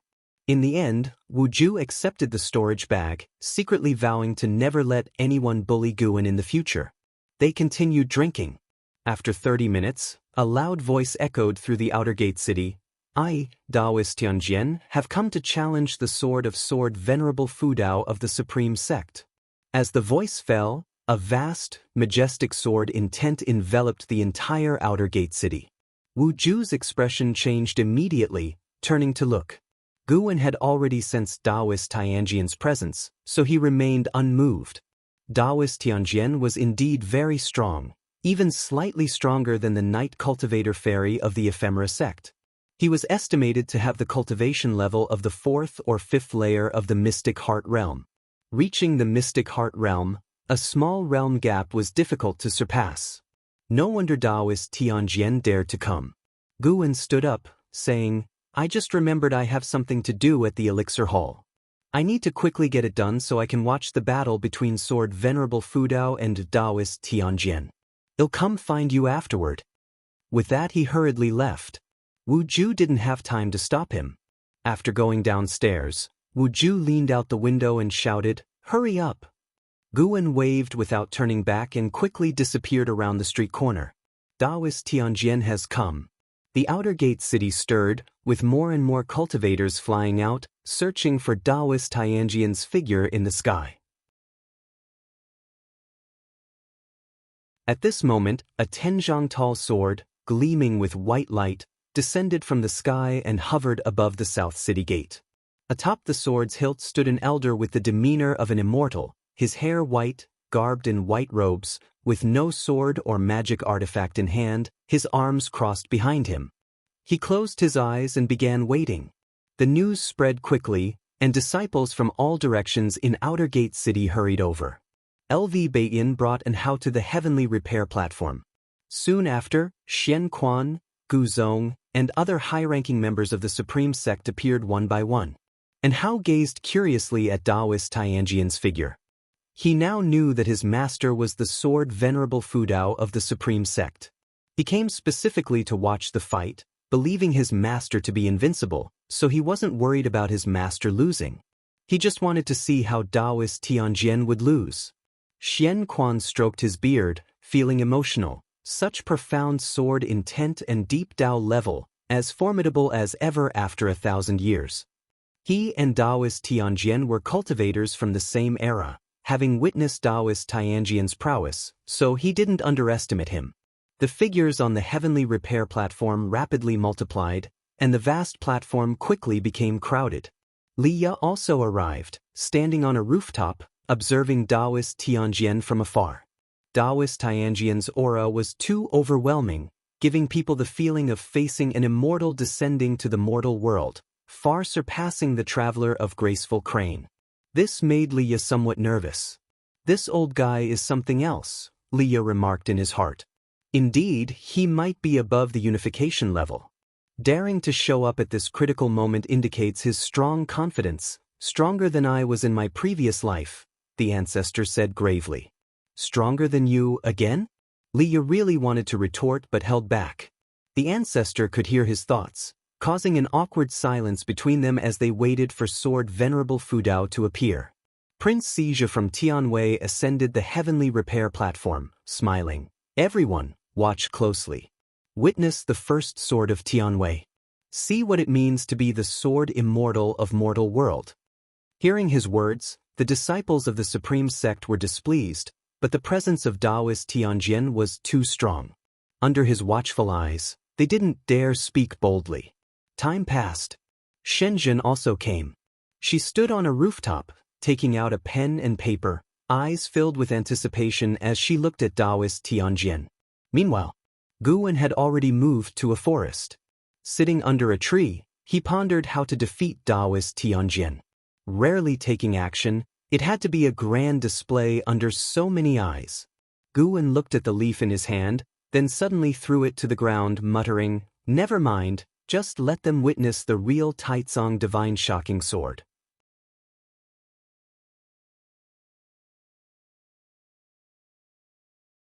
Chapter 123, Number 1 in the World. In the outer gate city, Daoist Tianjian stood motionless on a giant sword of white light. The autumn wind made his robe, white hair, and beard flutter, making him look transcendent as if he could ascend to immortality at any moment. The eaves of every building in the city were crowded with disciples, not only of the Supreme Sect but also cultivators from other sects and families, all eager to see who was the greatest sword master of the time. Billowing dark clouds surged from the horizon, swiftly covering the entire city, increasing the tension. Everyone dared not speak loudly, only whispering to each other. Wu Ju stood on an eave, facing the wind. The wind grew stronger, forcing him to cultivate energy to keep his hair from blocking his vision. What a powerful presence, truly like that of an immortal. Why hasn't sword Venerable Fudao appeared yet? This battle can't be avoided, even the Prince of Tianwei has come to challenge us. Don't worry, the Venerable will definitely come. Even the mad swordsman of Great Yu had to wait for a while when he challenged him before. What's the hurry? A good show needs to be savored. Listening to the discussions around him, Wu Ju's eyes were filled with longing. He wondered when he would achieve such prestige. In the future, he too wanted to have such a widely anticipated duel with the top experts of the time. He hoped his opponent would be sword Venerable Fudao. Boom! the dark clouds suddenly changed and thunder roared. A majestic celestial force descended, enveloping the outer gate city. "He's here," Xianquan said softly, drawing the eyes of those around him. And Hao was particularly excited, clenching his fists. Daoist Tianjian, standing on the giant sword of white light, also opened his eyes. He looked up at the boundless thunderclouds. The thunderclouds covered the entire sky, with lightning bolts like writhing dragons, making countless cultivators feel the pressure, as if a great catastrophe was impending. Thunder roared continuously, and the wind howled through the heavens and earth. Daoist Tianjian stood on the hilt of his sword, his white robe flaring like white flames burning fiercely. "Sword Venerable Fudao, why do you not show yourself? Is this how the Supreme Sect treats its guests?" His voice echoed, cold and indifferent. On the heavenly repair platform, Han Ming sneered. "He didn't even get to meet Sword Venerable Fudao back then, and now you think you can? Just wait to be defeated." Shen Zhen had already sketched the figure of Daoist Tianjian. She took out another sheet of paper and continued to draw, first capturing the oppressive scene of the sky filled with thunderclouds. "Face your demise with your strongest swordsmanship." A deep, hoarse voice rang out, making Li Ya and An Hao incredibly excited. It was the voice of the primordial ancestor. It was the voice of the master. All the cultivators in the city held their breath. It was the first time they had heard the voice of Sword Venerable Fudao, and they were all shocked by its domineering tone. Absolute confidence, absolute dominance. This was the Sword Venerable Fudao of the Supreme Sect. Daoist Tianjian's eyes sharpened, and a vast sword intent burst from within him, sweeping across the sky above the outer gate city, forming a vast sea of swords. The brilliant sword light, crystal-like starlight, illuminated everyone's face. At a glance, it looked like a galaxy transversing above the outer gate city, astonishing everyone. What kind of sword intent was this? Was this a realm achievable through cultivation? In the galaxy formed by the condensed sword intent, countless sword shadows began to coalesce, all pointing skyward, their edges gleaming sharply. At the same time, the thunderclouds above intensified in their churning, quickly forming a giant face, with only its facial features visible, leaving the true visage unseen. It looked like an immortal deity, gazing down upon the entire outer gate city. In front of this giant face, everyone seemed insignificant, including the galaxy of sword intent created by Daoist Tianjian. Everyone's hearts raced as they looked at the massive face that occupied most of the sky, feeling an inexplicable sense of awe. Daoist Tianjian frowned, raising his right hand and placing 2 fingers to his lips. He began cultivating energy, and white flames of sword intent gathered around him, wind swirling around his body. His aura reached its peak, even startling the city's protection array to activate, forming a giant light shield to protect the entire city, with him floating just at its edge. The ground trembled, mountains swayed. The distant mystic valley was alarmed, making all the servant disciples turn their heads. Chu Jingfeng quickly reached the mountaintop, gazing afar at the rolling thunderclouds on the horizon, as if a great calamity was imminent. Not only from Mystic Valley, but even from the distant Tianya Valley, people were also alarmed. Yi Luyun, meditating on the mountaintop, squinted towards the distance, his hands tightly clenched in his sleeves. At this moment, this seeker of the sword Dao felt his insignificance. On the heavenly repair platform, the Prince of Tianwei, Xia, also became tense. Although Sword Venerable Fudao had yet to appear, the giant face in the sky was so terrifying that even he couldn't imagine what kind of power could crush the oppressive might of this giant face. Heavenly sword rise. In the still and oppressive heaven and earth, Daoist Tianjian's voice suddenly rang out, like the first ray of light piercing through chaos, invigorating everyone's spirits.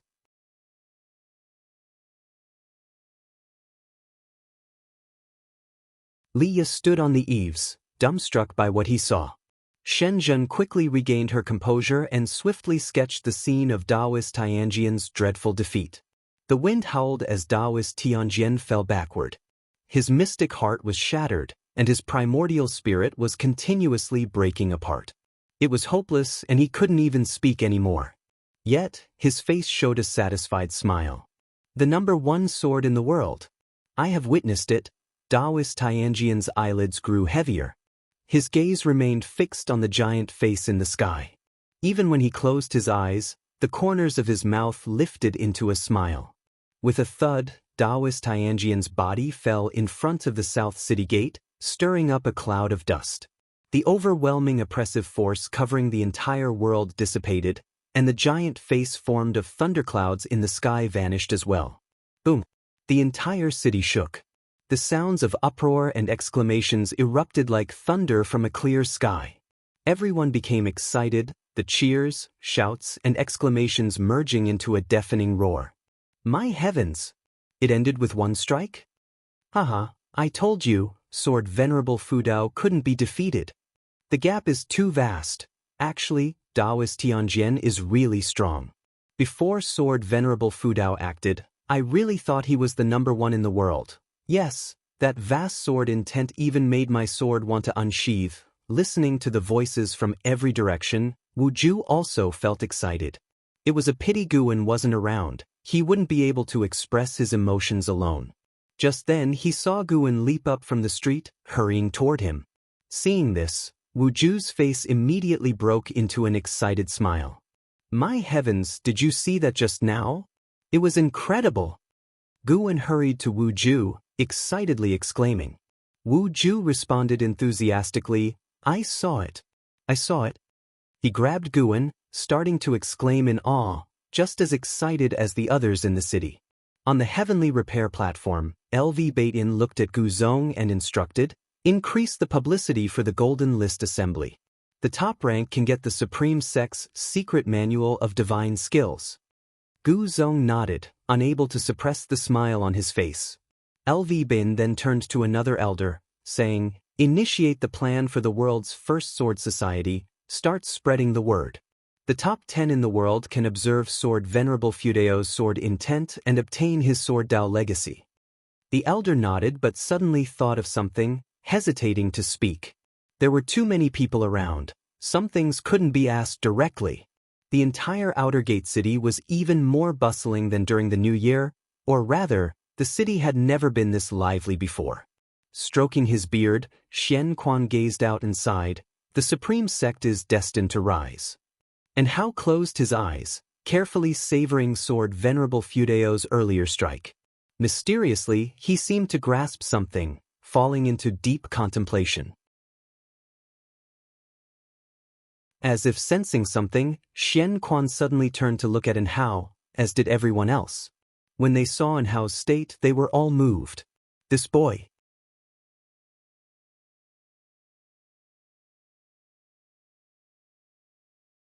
Chapter 124 Lifespan of 2 million years. Inside the inn, Guan and Wu Ju finally found a seat. After sitting down, they continued to discuss the intense battle they had just witnessed. Though it was brief, it was enough to make all the spectators' blood boil with excitement. Guan smiled in agreement, feeling a slight tinge of regret. Killing Daoist Tianjian would only grant 10 years of lifespan, because Daoist Tianjian had less than 200 years left to live when he chose to take his own life. Daoist Tianjian probably reached the mystic heart realm long ago, but 700 years ago, he likely realized there was no hope for his cultivation to increase further, so he secluded himself in the deep mountains. Unfortunately, after sitting for 700 years, he still couldn't find the path. This time, Daoist Tianjian came seeking death. Guan didn't dwell on it. His attention was soon drawn to An Hao on the heavenly repair platform. An Hao was actually achieving path enlightenment. The inner sect elders surrounded him, protecting him. Good lad. Guan felt comforted. The stronger An Hao became, the happier he was. An Hao was his true disciple. Unlike the disciples of Medicine Valley, the more powerful An Hao became, the more pride Guan felt. With so many great cultivators protecting him, Guan was relieved. He withdrew his thoughts and focused on drinking and laughing with Wu Ju. Before long, a figure approached and sat beside Guan. She nonchalantly handed him a drawing. What do you think, how is the drawing? Shenzhen asked with a smile. Guan took a careful look. In the painting, Daoist Tianjian stood with arms spread wide, enduring the sword light descending from the sky. The dark and fierce style of the painting gave a sense of tragic beauty. Not bad as expected from you, Guwen praised casually. Shenzhen pouted, sensing his perfunctory tone. Wu Ju hesitated and asked, Brother Gu, who is this? Although Shenzhen wore a veil, her attire and features indicated she must be a beauty and of high status. Guwen smiled and said, This lady is named Shenzhen. Like me, you can address her as Ms. Shin. He then introduced Wu Ju to Shenzhen. Seeing Shenzhen's indifferent attitude, Guwen reminded her, My brother here is no ordinary person. He will someday make a name for himself in the Supreme Sect. Don't talk nonsense. Wu Ju interrupted hastily, his face turning red. Really? Shenzhen couldn't help but reassess Wu Ju, making him even more uncomfortable. Guwen laughed. Come, let's drink and chat.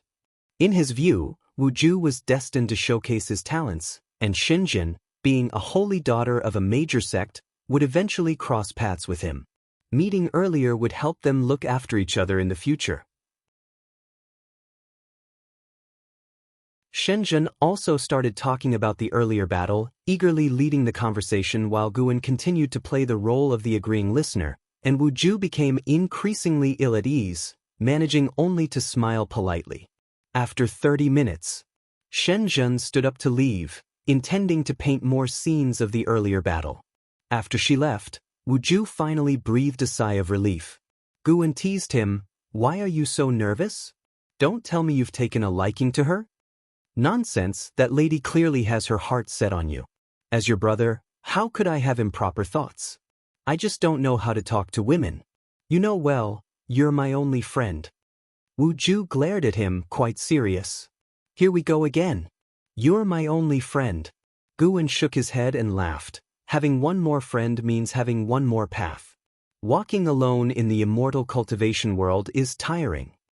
I know, it's just that I'm not good at making friends. Then what about us? We hit it off right away. It wasn't about making friends, it was destiny. Hey, you brat, you sure know how to talk to me. Guwen laughed heartily. With him, Wu Ju was confident and not the least bit nervous. They talked until dusk before parting ways. Guwen then went back to Mystic Valley to see his disciples.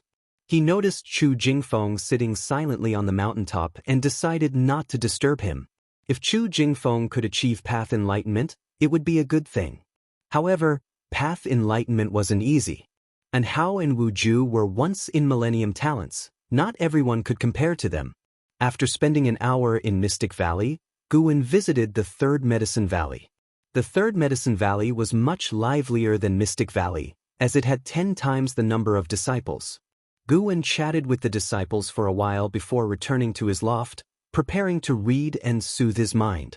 Deep into the night, footsteps could be heard outside the door. Soon, a voice came in, Valley Master, I have something to discuss with you. Lu Lingjun. She even used the sound transmission skill. Guwen put down the supreme secret records in his hands, placing the investiture of the gods over it. He spoke, Come in. Lu Lingjun pushed open the door and, after closing it, cast a restriction on the door. Guwen was astonished, looking at Lu Lingjun in surprise. Lu Lingjun turned around, walked to the table, raised her hand in salute to Guwen and said, Valley Master, I deeply apologize for hiding something from you before. Your cultivation level, Guwen asked nervously. Lu Lingjun said, Truthfully, I'm at the Void Crossing Realm. Void Crossing Realm. Guwen stood up abruptly. Lu Lingjun quickly said, Valley Master, I mean no harm. Listen to me first. Upon hearing this, Guwen's expression changed several times before he slowly sat down. Seeing Guwen sit down, Lu Lingjun smiled and said, I hid my cultivation level because I don't know much about the Taicang dynasty.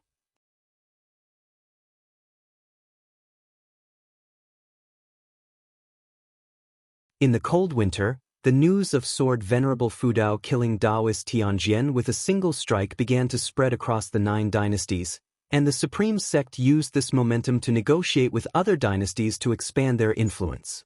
Though the process was difficult, the Supreme Sect's high-ranking officials didn't feel tired. From top to bottom, everyone felt a surge of energy, knowing that the supreme sect was on the rise. With the strongest cultivator in the world backing them, how could the supreme sect not dominate the 9 dynasties? Years flew by. 5 years passed swiftly, and 67-year-old Guan walked out from the elixir hall. He paused at the entrance, looking back and sighed gently. Zhu Qinglu was no longer there, having retired. Though the new elder was very respectful to him, Guan still felt somewhat uncomfortable. Old friends were gone, and new people had arrived. Guan turned back and blended into the bustling street. In 5 years, the supreme sect had risen, evident from the increasing number of disciples in the outer gate city. The Golden List Conference had become famous worldwide, and in 5 years, it would be held at the supreme sect. It was said that the supreme sect invited 100 clans from the 9 dynasties to lead the event, which would attract more and more geniuses to participate in the future. Guan suspected that the Ji family and the Gu family had contributed significantly, but of course, other families also wanted to invest in the supreme sect. Having more paths to tread was always beneficial. As Guan walked through the streets, he could hear the discussions of disciples passing by. Many famous talents' names filled his ears, with An Hao being mentioned the most frequently. Last year, An Hao went down the mountain to gain experience and developed a grudge with the demon path. Using his core formation realm cultivation, he killed a nascent soul realm great cultivator, making a name for himself in the immortal cultivation world. The title of the supreme sect's top genius was firmly placed on An Hao's head, with no one able to challenge it. As for LV Xian, although he was the champion of the 100 Clans Conference, those clans were high above the world and didn't engage directly with the immortal cultivation world. In the past 5 years, Gu An's days had been very calm, but his lifespan had increased by over 700,000 years, surpassing 2 million years. The goal of 10 million years no longer seemed so distant, leaving him motivated and never feeling tired or bored. "Brother Gu, long time no see." A voice came from around the corner of the street. Guan turned to see the Jueshan sect's genius Zhou Tongyu approaching. Behind Zhou Tongyu was an elder who was plump, holding a feather fan, looking quite endearing. Before Zhou Tongyu reached Guan, Lu Lingjun appeared out of thin air in front of him. Years ago, after she followed LV Batian, Lu Lingjun returned the next day. She was now an inner sect elder, but her task was to protect Guan. This had frustrated her for a long time. If not for fearing sword Venerable Fu Dao, she would have long ago unsheathed her sword against LV Batian.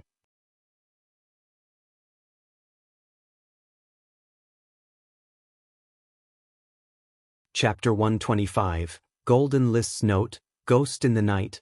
The person behind him is not simple. Lu Lingjun used the sound transmission skill to remind Guan, her gaze bypassing Zhou Tongyu to look at the fat elder behind him. Guan had already seen the opponent's cultivation level but still cast a lifespan detection. Zhou Li Unification Realm, 7th layer 1478/3000/3100, surname Zhou again. Guan was curious. When Zhou Tongyu came last time, there was no great cultivator following him. Zhou Tongyu looked at Lu Lingjun and smiled. "Brother Gu, it's been many years, and you have experts protecting you. It seems you have done quite well these years." Guan smiled and asked, "I wonder if Brother Zhou is here to participate in the Golden List tournament this time?" "Indeed, this time, I aim to take the top spot and become famous. What do you say, a spar at your Medicine Valley?" Zhou Tongyu asked with burning eyes. Although it had been many years, Gu An's cultivation level was still mediocre, but he felt Guan had his strengths. Guan shook his head and said, "Forget it, I won't ask for trouble now. Supreme Sect is full of geniuses these days, you should find someone else." I came early to visit after hearing of An Hao's fame. Since you are unwilling, I will go find An Hao now, Zhou Tongyu said laughingly. After speaking, he turned and left. Zhou Li in the Unification Realm 7th layer smiled and nodded at Lu Lingjun, then followed Zhou Tongyu. After they had walked away, Lu Lingjun turned around and asked, "A nascent soul realm cultivator wants to spar with you?" Zhou Tongyu had already achieved the nascent soul realm and did not conceal his aura at all. At that time, he suppressed his cultivation level to spar with me, and I slightly had the upper hand, Guan said, pretending to be proud. Lu Lingjun chuckled and said, I didn't think you had the skill. Indeed, appearances can be deceiving. After 5 years together, they were already familiar, lacking formalities.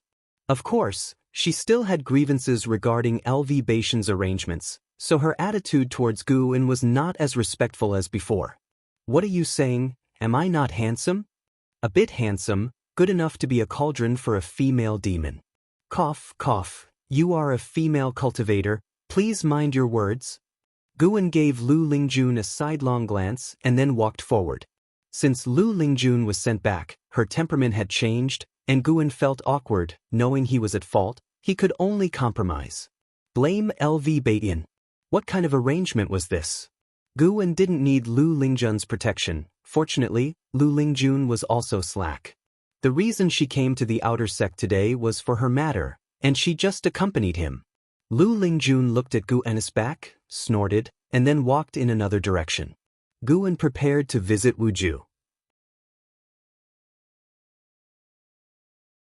He found that there were many great cultivators in the city, most of them hiding their cultivation level. It seemed that the Golden List tournament would cause trouble. If the Supreme Sect succeeded, it would be easier to host such tournaments in the future, and other sects would not sit idly by. Guan was not worried at all. Besides Xianquan, another Supreme Elder had recently returned to the Supreme Sect, whose cultivation was slightly weaker than Xianquan but still in the Mystic Heart Realm. With 2 Mystic Heart Realm Elders guarding, it would not be easy for other sects to shake Supreme Sect. In 30 minutes, Guan arrived at Wuju's courtyard. Wuju was practicing punches in the yard, without mobilizing spiritual power, only practicing moves. Bare-chested, he looked very strong, and each punch could shake the space. Wuju, Foundation Establishment Realm, 9th Layer 69/350/3500. His maximum lifespan had increased again. Guan noticed that whenever he did not check on Wuju for more than 2 months, Wuju would gain enlightenment. In 1 year, he visited every month, but Wuju could not gain enlightenment. After enlightenment, Wuju emitted a solitary, lonely aura. This made Guan have odd thoughts. Could it be that as long as Wuju is neglected, he will gain enlightenment? He decided not to check on him for the next year and see how far Wuju could gain enlightenment. Guan hoped that Wuju would catch up with Hao, this way, and Hao would have more rivals and not become overly arrogant. Smooth sailing was not always good. Seeing Guan, Wuju glanced at him without making a sound. Look what good thing I brought you? Guan's voice came. Upon hearing, Wuju reluctantly walked towards Guan and asked, What good thing? Guan took out an invitation from his storage bag, with golden edges and a red background, engraved with 4 large characters. Golden List Tournament. How do you have this? Wuju asked in surprise. The Golden List Tournament was not for everyone. Participants needed certain fame and had to pay 10 top-grade spirit stones for an invitation. The rewards for the Golden List Tournament were also very rich. The top 100 winners all received prizes, with higher ranks yielding better rewards. Wuju had naturally heard of it and envied those talents. Guan smiled proudly and said, I put in a lot of effort. But with my cultivation level, it's useless to participate. Wuju shook his head. Guan comforted him, Don't worry. The Golden List Tournament compares talent, not cultivation level. As long as your strength in the same realm is strong enough, you can stand out. Really? Really? Since he set the rules, how could it not be true? Guan thought to himself. Wuju lacked resources, staying hidden was not a solution. In reality, Wuju wanted to stand out but was too shy to ask for help.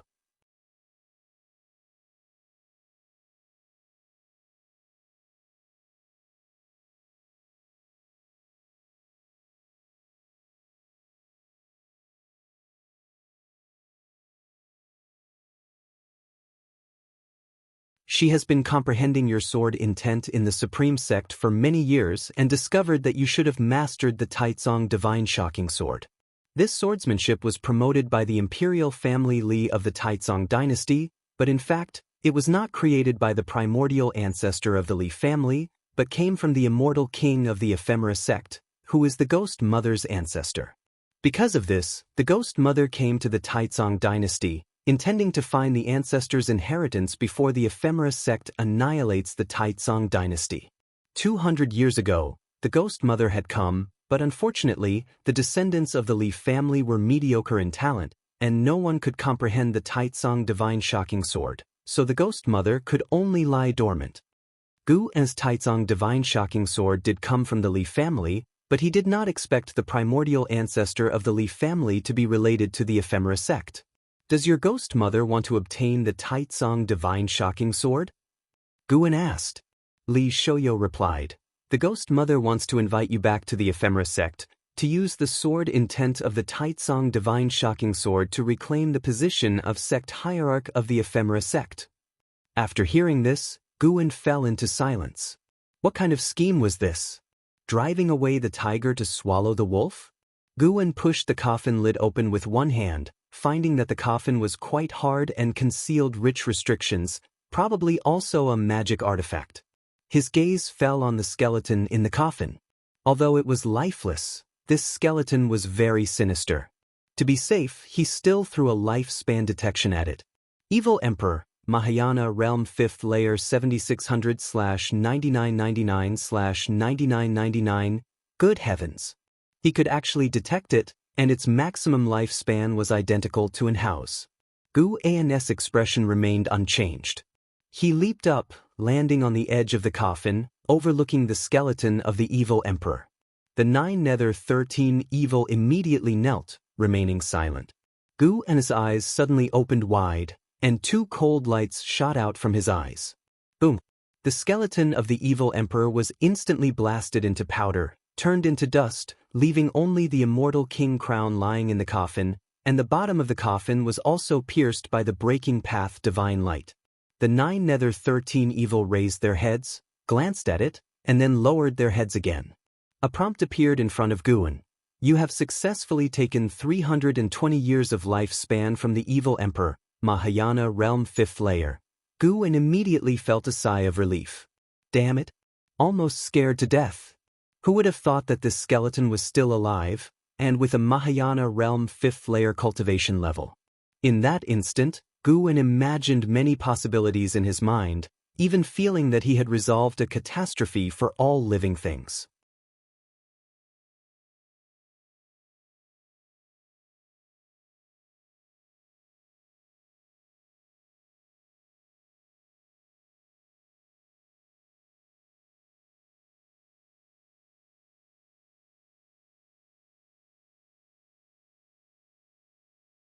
Guan blinked, feeling a bit helpless. Couldn't he send out the post he had in his hand? Shen Zhen, Gu Yu, and Wang Lin all had posts, and the disciples in the valley had mediocre aptitudes. Participating would be futile and only lead to suffering. Senior brother, why don't you participate too? Although your cultivation level isn't high, your strength is far from simple, Yilan said with a light laugh, remembering that Gu An's leg technique was very strong. Since Gu An's cultivation level hadn't increased, he must have spent most of his time practicing his leg technique, which made his strength undoubtedly formidable. Guan helplessly replied, I can't even beat you. Participating in the golden ranking tournament would just be asking for trouble. After hearing this, Yi Lan didn't persuade him any further and started chatting about the affairs of the immortal cultivation world. It wasn't until evening that Yi Lan left Mystic Valley. Guan stood on the balcony, a smile on his face. Yi Lan's maximum lifespan had increased by a year, though insignificant. It showed that the Daoist expansion skill was indeed somewhat effective. Chu Jingfeng, Lu Jiujia, and Xiaochuan's maximum lifespans hadn't increased, probably due to their level of dedication, and the spiritual energy of the 9 Nether Road was far richer than that of Medicine Valley. Guan turned around and went back indoors to continue his study of the Ziwei Array Chronicles. This book had deepened Guan's understanding of formations, bringing him closer to becoming a true Mahayana cultivator. Mahayana cultivators were not only accomplished in their cultivation but also had rich life experiences and knowledge in various supplementary paths. Guan didn't need to cultivate, so he could spend his time accumulating knowledge in other areas. That night, Guwen sneaked to North Sea Mountain, hid under a tree, and opened the lifespan barrier, then invested 5,000 years of lifespan into the Daoist expansion skill. Since the Daoist expansion skill was useful, he thought he would enhance it and see what happened. A series of notifications appeared crazily before Guwen's eyes, and eventually, the Daoist expansion skill advanced to the Daoist mystic skill. It only took 2,000 years of lifespan for the Daoist expansion skill to advance to the Daoist mystic skill, and the remaining 3,000 years were just for enhancing its proficiency. Guwen immediately invested another 5,000 years of lifespan. This time, after cultivating for 2,000 years, the Daoist mystic skill advanced to the primordial reincarnation skill. It had primordial in its name so quickly, indicating that the Daoist expansion skill itself had a high rank and grade. No wonder only Yilan and Wuxin had mastered it so far. Afterward, the primordial reincarnation skill allowed him to master a divine skill called the Path of Returning Primordial Spirit.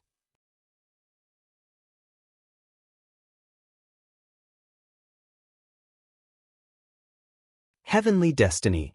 Summer arrived, and the Supreme Sect's Golden Ranking Tournament commenced as scheduled.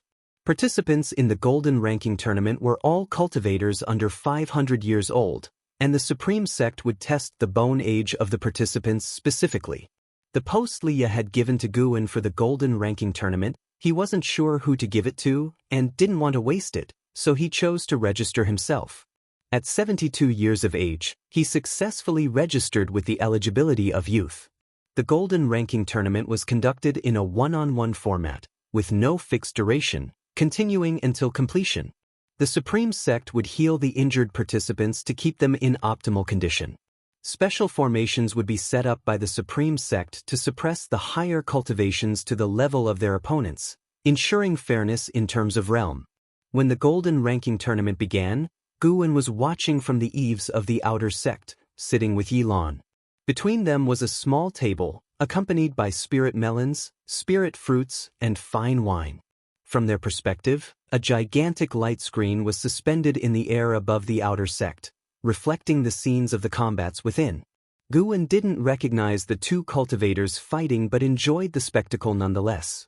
As Yilan peeled some fruit for Guwen, she said, "Senior brother, the cultivation technique you passed to me is very difficult, much harder than the previous one. I wonder when I'll be able to master it." Guwen replied, "Cultivating is never easy. The Daoist expansion skill could at most double one's maximum lifespan, while the primordial reincarnation skill could increase it several times. If Yilan could master it, living to 800 years this lifetime wouldn't be impossible. For someone with Yilan's aptitude, this was already a great blessing." Yilan smiled and said, "I will definitely master it, don't worry." At this moment, a thunderous uproar rose in the city. It turned out that the first combat had already concluded. The victor is Duan Su from the Flame Sect of the Great Zhao Dynasty. Gu Zong's voice resounded from the giant light screen, causing the whole city to buzz with discussion. Yilan looked at the screen and smiled. "Impressive." Guwen nodded and then picked up his cup to drink. "Brother Gu." A voice came from the side. Guwen and Yilan turned to see Wu Ju standing on a distant rooftop, looking at them with a very unpleasant expression. 5 years had passed, and Wu Ju was still at the 9th layer of the Foundation Establishment realm, but his chi blood was vastly different from before. Ignoring him for 5 years, his maximum lifespan must have skyrocketed, right? Guwen felt like he was about to open a mystery box. He cautiously used lifespan detection on him. Wu Ju, Foundation Establishment Realm, 9th layer, 74/350/7600, 7,600 years. Good grief.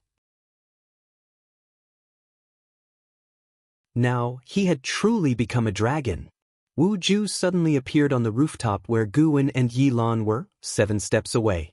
He frowned and asked, "Who is this woman? Are you not being faithful to Miss Shin?"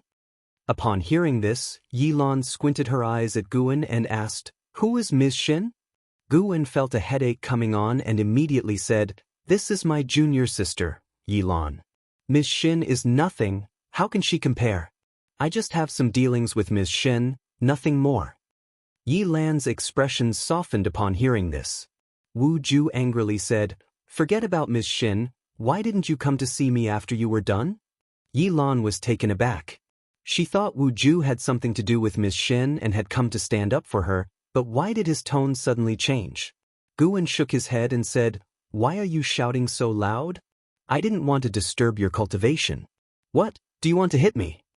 Wu Ju's face turned red with anger, and he muttered, How could I hit you? Yi Lan sensed that Wu Ju was not simple, and looking at his embarrassed demeanor, she became more curious about his relationship with Guan. Subsequently, Guan invited Wu Ju to sit down.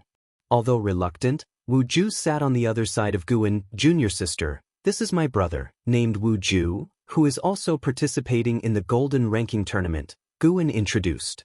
Yi Lan nodded towards Wu Ju. Wu Ju scratched his head and said, I can participate in the Golden Ranking Tournament thanks to Brother Gus' post. Yi Lan couldn't help but look at Guan, her eyes filled with suspicion. Senior brother's methods were quite impressive. He registered himself, but he could also get a post for someone else.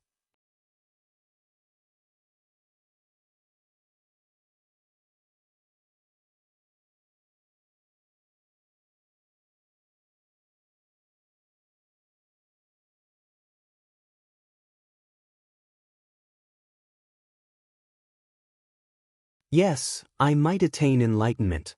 Shenzhen said proudly, smiling. Such bragging.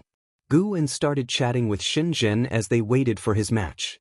Suddenly, a woman teleported in, her aura catching Guan's attention. Ghost Mother of Ephemera. Why was she here again? Does she think there are no people in Supreme Sect? Coming and leaving as she pleases? Guan thought to himself, though he didn't look at the Ghost Mother of Ephemera. Although the Ghost Mother wanted to make him the sect hierarch, he still felt strongly against her. There was no helping it, she had even brought a void-crossing realm 5th layer evil creature before him. If he hadn't had lifespan detection, he wouldn't have noticed the evil emperor was not dead. Too dangerous. The Ghost Mother had transformed into another woman, seemingly using possession techniques. She also didn't pay attention to Guan, possibly not even remembering him. Half an hour later, Shenzhen won her match and was teleported out of the valley. Guan waited another hour for his turn. His opponent was weak, merely a core formation realm cultivator. Suppressed to the foundation establishment realm, Guan acted through several moves before using the Thousand Shadow Pearl to defeat him. To the spectators, the fight was quite dull, with only a few remembering Guan. Just like that, summer passed and autumn arrived. Guan had 3 combat matches, winning narrowly each time. By now, there were still 1,000 participants remaining. Supreme Sect didn't mind the time at all. During this period, spirit stone profits in each city doubled, making a massive profit. After 3 months of combat, a batch of geniuses had already emerged, the most illustrious being An Hao, unparalleled. He hadn't even used the Taicang Divine Shocking Sword, but used spells learned from Supreme Sect to overpower all opponents. Following were LV Xian, Sage Xian Miao, and other talents from various dynasties. Every dynasty among the 9 had someone renowned in the Golden List tournament. Ji Xiaoyu hadn't participated, but other Ji family disciples performed strongly. The Golden List tournament had spread across the 9 dynasties, capturing the attention of cultivators worldwide, significantly boosting Supreme Sect's reputation among the other 8 dynasties. Within the Taicang dynasty, the sects from other 8 dynasties also became famous, probably one of the reasons for their response. For Guan, the Golden List tournament was just a diversion, not caring much about the outcome. Initially finding it entertaining, his interest waned over time, leading him to focus on cultivation. On this day, a rumor spread before the Golden List tournament. An Hao versus Liya. Liya had also showcased his strength, proving himself, considered to have top 100 potential. Facing An Hao, who was assumed to claim the top spot, naturally drew much attention.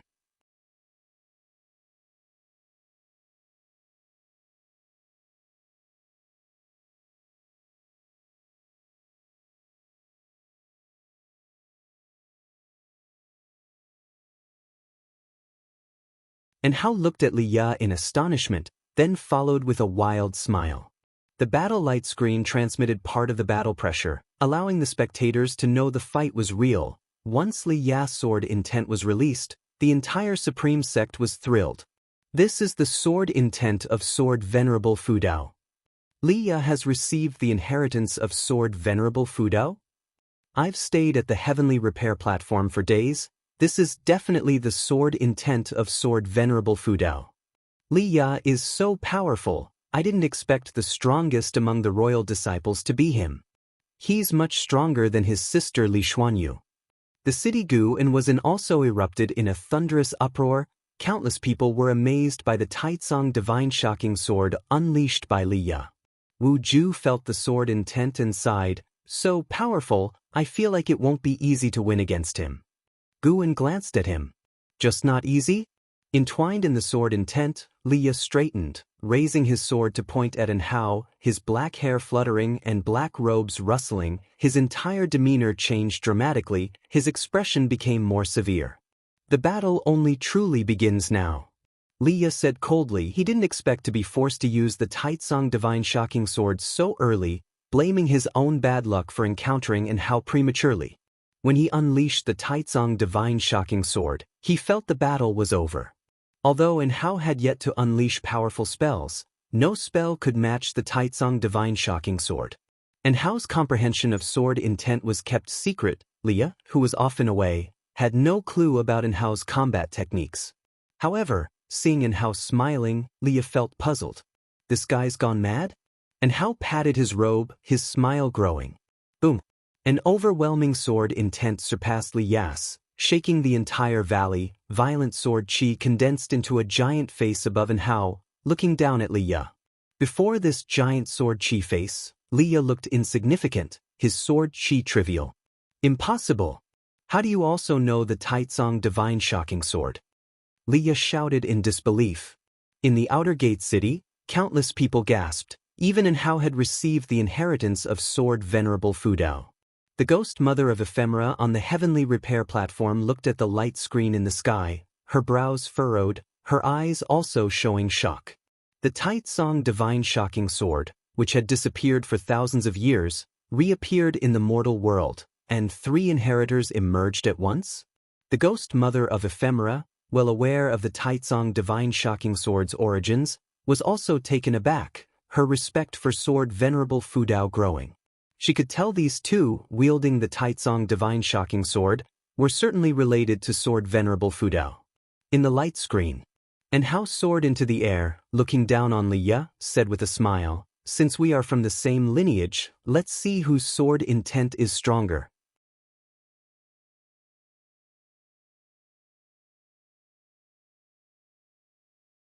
Li Xiandao waved at him from afar, and he immediately sat down beside him. LV Xian, Yi Luyun, and Luo Hun were also seated at the table. As Guan approached, Luo Hun thoughtfully gave up his seat. "How is Li Ya?" Li Xiandao asked with a smile, seemingly unconcerned about Li Ya's defeat. Guan noticed his cultivation level had increased to the 3rd layer of Void Crossing Realm. Honestly, Guan was quite interested to see Li Xiandao participate in the Golden List Conference. He believed Li Xiandao could make it to the top 10.